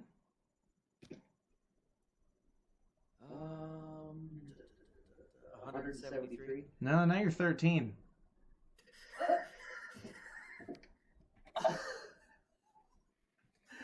As you have messed up the potion of longevity, instead of the normal effect, which would be 1d6 plus 6 years to a minimum age of 13 years, with a 10% cumulative chance that you instead age by 1d6 plus 6 years, you chose to fuck up the potion. And therefore, you basically gave it like an overcharged, dose. You are now 13. Do I shrink? You shrink slightly. You do not properly fit into your clothes anymore. On top of all of that, your voice gets higher pitched. High is great. Because, yeah. What are you again? Are you a... third character? You're a gnome, right? I'm a gnome. Oh, man. Let's find out. So, the stats I had, I was 173, 3'2", 41 pounds. Yeah, you just de-aged. Oh my god, they reach adult life around 40. You are like a kid. Like a kid I'm kid. a proper little kid, yeah. We're just barely like past like toddler phase. I guess I gotta keep mom now. Oh no. Alright. So yeah, so you're a kid. This went from just a kind of strange, ooh, pretty lady, to just really awkward. Oh boy. This is not what I intended, but I'm totally okay with it. I don't give a fuck. I'm like, no. We have standards. You're not adopting the child. Was it supposed to roll the street plans up now? Sure. Okay, so yeah. This happened. I wasn't ready for this today. I was not. I had other like plans or things that I thought would happen. Nope, not like this. B. No, you know what? This actually makes the other plans I was thinking of slightly better. I know. So, Send them to me. I'll look them over. But you have 4 of the letters. Knack, you have your massive reward as well as a weird trinket. You all have weird trinkets. 2 questions. Yes. Number 1, do I still have the mask? You do still have that mask. They did not take it from I you. want to make sure Mr. Trinket Dude didn't steal that as well. Number 2, did he actually leave the necklace with me, or did he still take that? Oh no, no, he still left that with you. When he gave it back to you, it had his incense on it, but he was like, "Hey, that's mine." I didn't know if you had taken the necklace back with that, or... Yeah. Yeah, well, I'm gonna do that. You don't know that I have it. I just watched him give it to you. Did you watch me do it? I was standing there. No. See, you don't know I have it. She hadn't caught up yet. You showed up at the end of the chaos when he just had handed him, what was the last thing I had him hand you again? The necklace. The soul that he thinks is Oh, yeah, the hole, yeah, the hole. Yeah, the gemstone. Yeah. So he was more focused, like, he put away everything else and was just like, dude, look at this. Which, by the way, that is a literal trinket out of the player's handbook. It is a red gemstone that is beautiful to you, but everyone else thinks it's a lump of coal. I mean everyone else. Interesting. Yep.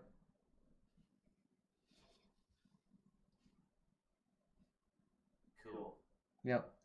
And just so we're clear, I love making weird stuff out of all the trinkets. So if you guys mess with the trinkets in the right way, there's always a secret way or two that I will reveal something super weird out of it. But it's pretty much trial and error. Like, not the magic item that I got from him, like actual, like... the weird little trinket thing that's essentially pointless, but like it's not.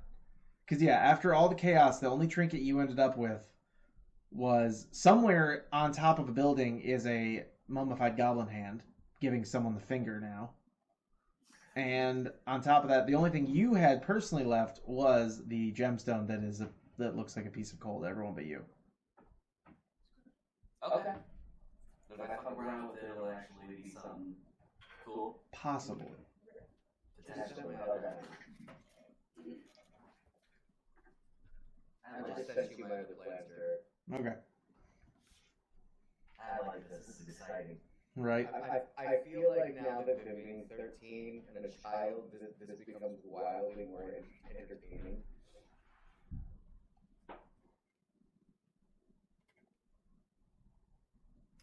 Where am I in all of this while all this is going down?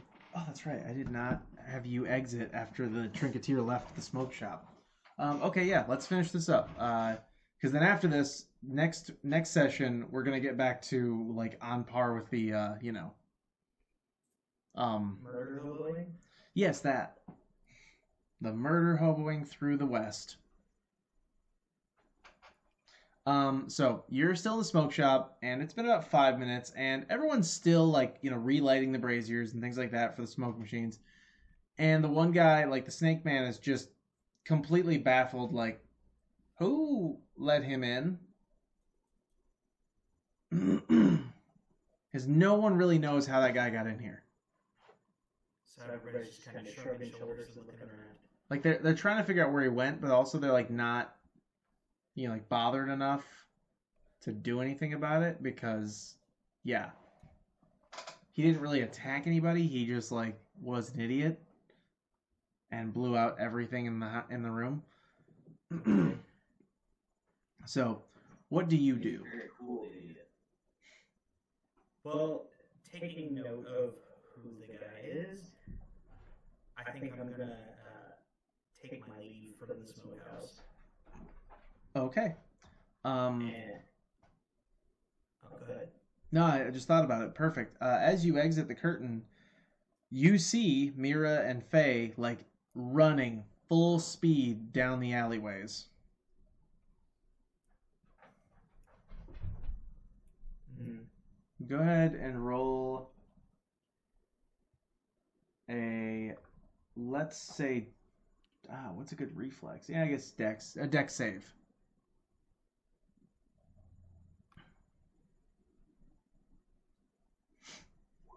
Okay, yeah.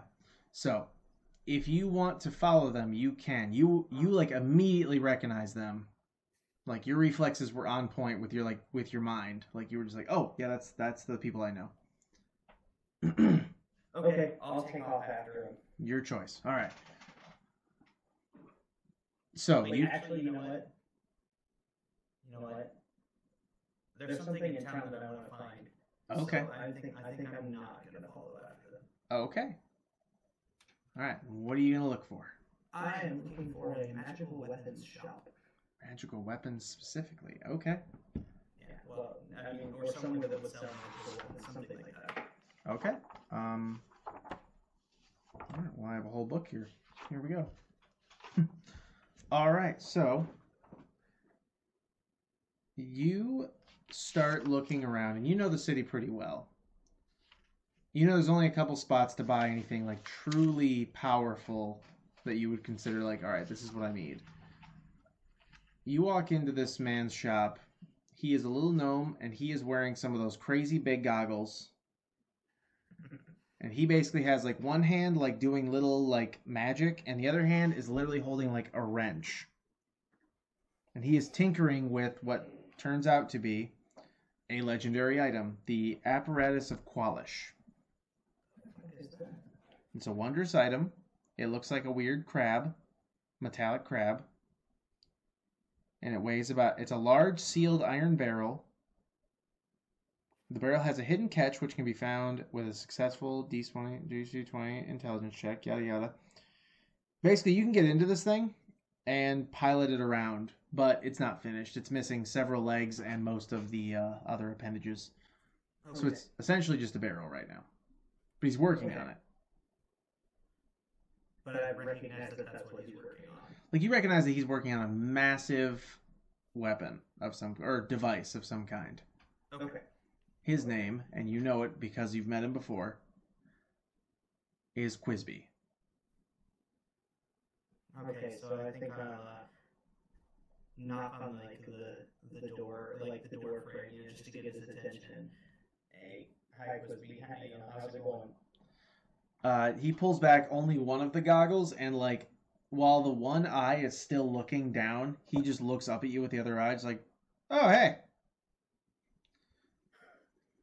what brings you, Knack?" I'm looking for a specific weapon. What are we thinking? I'm looking for a flame-tongue greatsword. Oh, that right there is that's a pretty powerful weapon there, buddy. I mean, that's going to take me some time. Okay. Tell me, what brings this sudden need? Oh, end of the world. Okay, fair enough. find this damn thing. There. Oop, nope, there it is. All right. Do you have a sword on you? That might give me a little bit of a head start here. I have my great sword. You be willing to hand that over for a little while? How long is a little while? About 2 days.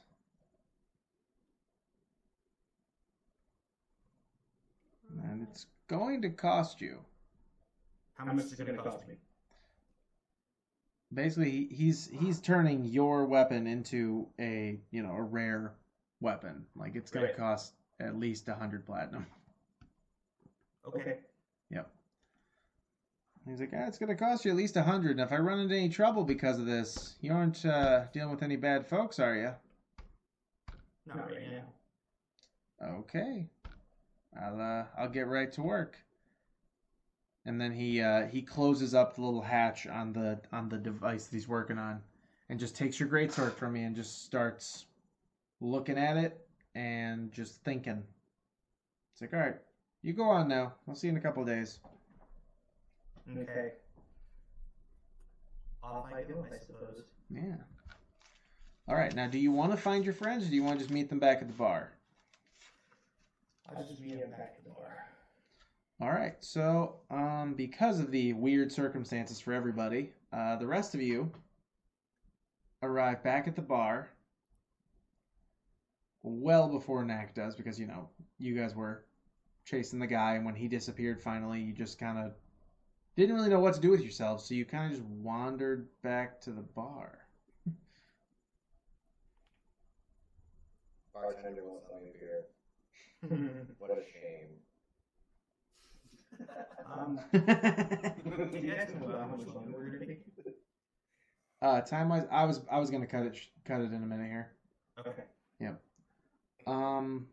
Okay, so the last little thing is, as you're sitting at the bar, Leosin is, there, and he's having a cup of tea, again, even though he was just at a tea house all day. And Anthar is basically passed out in one of the chairs. Istrik is nowhere to be found right now. Still getting his goods off. Got it. And, as you guys are just relaxing and, just having a drink or two, getting to know each other even more after this weird-ass day, Leosin hears one of you talk about the Trinketeer, and he just goes oh my god. He's around? Jesus. And when, questioned as to why he cares, he's like, oh, it's just, he gave me this stupid thing a while ago, and as he pulls out of his pocket a glass orb filled with water in which swims a clockwork goldfish. It's like, I like it. What the hell do I do with this? He gave me this cool gemstone. That is a lump of coal, sir. Nah, that's definitely a gemstone. He just, after a moment, he just, goes yeah, yes it is. It's beautiful. Yes. And then you see him whisper to Leaf, does he? That's a lump of coal, right? I mean...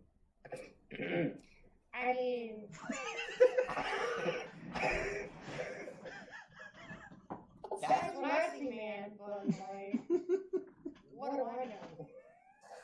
What have you done? Maybe we're just not perceiving the same thing. Why is he Southern? I can't do the Irish and this at the same time. Oh my god. But the perceiving. That's what really kicked it. Is he Southern? Beauty is in the end of the eye of the beholder. Shut up. And then Leosin is slowly cluing him wait, you're not the same gnome. You are. And then you just hear Anthar drunkenly wriggle from the other side child in the bar. As he falls back asleep. I'm going to assume that, like, mentally I'm still... Oh yeah, you are. same age and everything. It's just my body is now young. Yeah. I'm not a child! Really high-pitched cry. I'm ready to take a nap. Respect my food time! Dude, it is nap time. I'm pretty cranky. And so afterwards, after all of this, yeah, Anthar wakes up finally from his drunken stupor and is like, "This is a good day." Do any of you know what the plan is? Because I forget. I don't know if I really know what the plan was. So, not me. And Kill the call. That's all I know. That's all I care about. fair enough. Hang on, I gotta find something real quick. And oh, hang on here.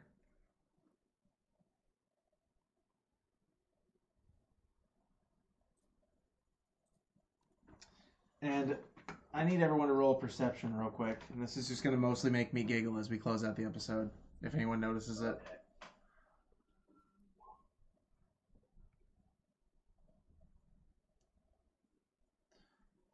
That's good enough. All right. So, wow. Okay. Yeah. Okay. Jesus. I promise next episode will be more murder hobo-y again, but I wanted to do some role play and some weirdness. And weird is great. I love it. I need my damn necklace back. You don't even know that I have, as far as you know. So the trinketeer dude still has it. Yes, I better figure it out quick, or I'm gonna split off and go after that dude. Oh, I totally put that thing back and rolled it that way. Okay, so with everything, everybody rolled high enough. You all hear the door, like the back door next to Anthar, as he's like passed out still, kind of, like over here, just open slightly, and you just see the hands of the guy that you clearly like still recognize from the earlier encounter. Just lay a pair of old socks on Anthar. On his head. Old socks on. Yeah. And everyone roll perception again.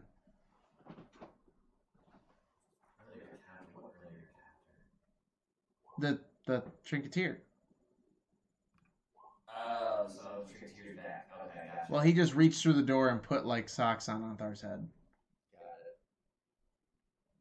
We're not as perceptive now. No, you're not. Damn. All right, who's missing? Yeah, Mira. When you're any another. Oh wait, that was your second one, wasn't it? That was our second. That was okay. So only Mira notices. It looks like there's something in one of the socks. You really want to know what's in the sock? You can check the sock. I don't know if I want to know what's in there or not. Yes, do it. I do it. Do it. I'm gonna check what's in the sock. Yes. Okay. Inside the sock, I love being weird with you guys, is a small weightless stone block. A small weightless stone block. Weightless. How do I put that in my... Let's see. I love that all I did was make you guys roll D100s and give you things out of the trinket page of the player's handbook. These items are completely useless normally, but I've given them each. But I have taken the time in my past doing this and given each of these fucking things a weird ability or curse or something stupid that happens. I once released a kraken on my friends because they threw the goldfish, the clockwork goldfish orb at the ground. And I released a land kraken on them because of it. They were level 2, and they died.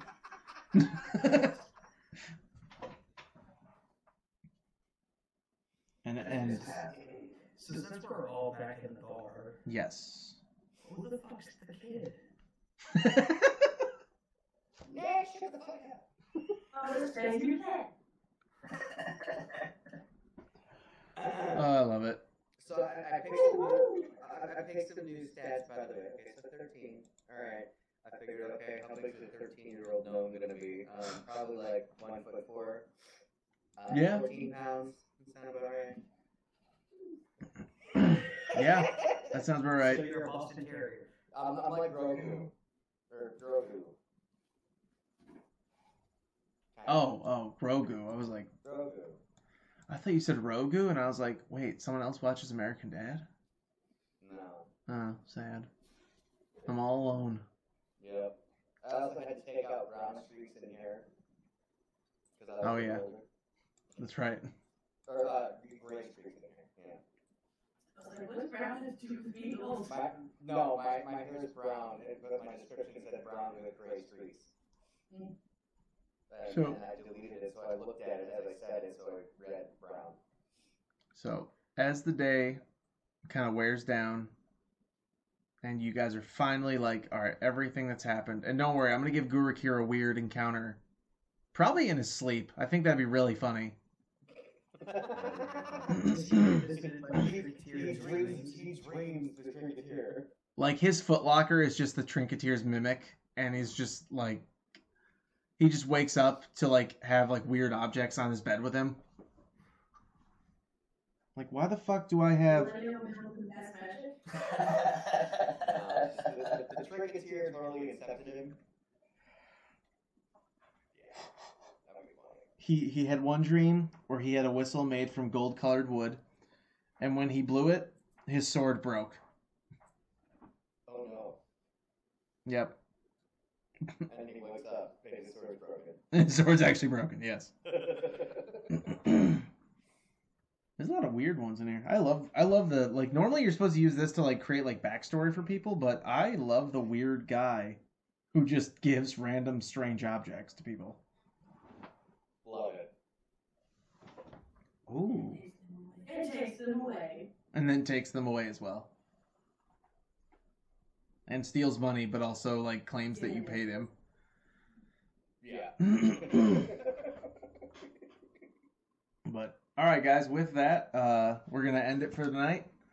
Next session, I promise, there'll be more action, but this session, I want it to be as weird and roleplay as possible. And I have found that it's very easy to get people to have conversations with each other when you put a weird character into the mix. That's true. This is So very true. We're considering this nighttime. We're all going to sleep for the night. Yes, we are. So you guys can long rest. I'll also ask, did any of you watch the other Hoard the Dragon Queen stream? No. Okay, good. No. Well, just know that the Trinketeer showed up for them too, and Shelby was very insistent that she get a bag of holding. Well, she got one at the price that the Trinketeer dropped some of the beans out of a bag of magic beans. Oh no. And what's funny about those, I don't know how much you guys know about those, is it was amazing. They start growing immediately when they hit ground. So yeah, and it's different stuff. Here, let me find it again. Bag of beans, bag of beans, bag of beans. I know it's here. Not bag of tricks, bag of beans. Alright, bag of beans. So you roll a D100, and the one she rolled, which is why she got screwed over on it, is a pyramid with a 60-foot square base bursts upward. Inside is a sarcophagus containing a mummy lord. The pyramid is treated as the mummy lord's lair, and its sarcophagus contains treasure of the DM's choice. He did that by accident in the middle of the marketplace at Baldur's Gate. Oh my gosh, there's this giant ass pyramid in the middle of the marketplace now. Yeah. Wow. It's not there now for you guys, but the point is, like, there's... That The would tr- be hilarious. The Trinketeer is how I cause the most obnoxious mischief. Was there for us. That would, like, this is not an alternate dimension. You guys are just, like, 3 days behind the other guys. So what the fuck is this?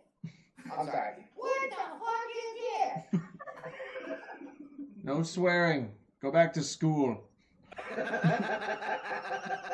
Aren't you- Where are the truancy police? Why is this child out of school? Drink your warm milk. Go to bed. His mind is still at his age, like when he was 170 or whatever, but it's just his body. Still have memories, guys. His physical age is 13, but his like mental age is still his original age. You missed that day. So now he's So- a child predator. Yes. He's Meliodas. So, He's Meliodas. no, he's so great. Oh, pop-off dude? Yes. Yes. Yeah, I don't know better. Am I good on you? I've never read all these. Some of these are pretty crazy. A hungry bullet just burrows up if you roll a 61 to a 70 on this. A hungry bullet? Yeah. There's a monster called a bullet. I'm gonna assume that bag of holding wound up inside of this pyramid, and they would have to go through the whole pyramid for her to get that bag of holding. Oh no, the trinketeer sold her a bag of holding. He made her like guess by putting her hand inside every kind of magical bag. And Is the bag of holding? She put her hand in a bag of devouring and it licked her hand, and it was really funny. Yeah. And then the bag of beans, she almost dropped one. Like, I made her do a dex save. And then, of course, with the bag of tricks, there were 6 bags, basically. There were the 3 different bags of tricks. And one of them, she literally pulled out, like, a badger's head. And it just, like, looked at her. And she's like, what? It made me really happy to do that. Because it was really funny. Oh, man. The tan bag of tricks have been really funny. Because there's, like, big creatures in there. Like, tiger. It would have been like, do you guys remember those Rocky and Bullwinkle at all? Or am I too old for you at this point? I know something. Do you remember when Bullwinkle would do the magic tricks? And he would always try to pull like a rabbit out of a hat, and it would end up being like a lion instead. Yeah, so that's what I did to Shelby. I don't think you're that much older. That's great. You- You don't think I'm that much older than you? I'm 31. Like, I'm older than you. what? I'm 32. What? Yeah. Very. Why do I think you guys are like super young? No. The youngest ones are Chris is. Chris and we are. Okay, that might be Yeah, why. but you're still not like Justin- super old. Like, Justin Alright. turns 31 in December. What? I'm 30. We I'm turned 30 33 in in January. Again, why did I think you guys were like in your 20s, like early 20s? No. It's actually really funny to me to have this realization right now. I'm almost Oh, wait a minute, we're all about the same age. This is so exciting. I know. I thought I was talking to people who were like 8 to 10 years younger than me, and I was like, man, I probably have no references they're going to understand. No. I was with the people that were going to high school. Yeah. You know, the book club use. Oh, God, no, I've never been that person. I was always the nerd. You guys remember that guy who used to hiss at people in high school? Yeah, that was me. I was that guy. I was in marching band, too. Hey. Oh, yeah. Same. Yeah, that's two of them. Yep. I miss that. Only because band camp, because you could just literally do whatever you wanted. This one time at band camp. Yeah, no, that joke never got old at all, for sure. I definitely didn't hear it at every new job I got as an adult, too. Like, yeah, no, we did go to band camp. Like, this one time at band camp, shut up. Enough. Nothing ever happens at band camp. No one's sexy or cool. Nope. Nothing's worse than joining the military, being from Alabama, and your name's Jim. Janae. Jokes for days. You were still kidding. Run, Forrest. Run. Every Pretty funny. day. No. I will.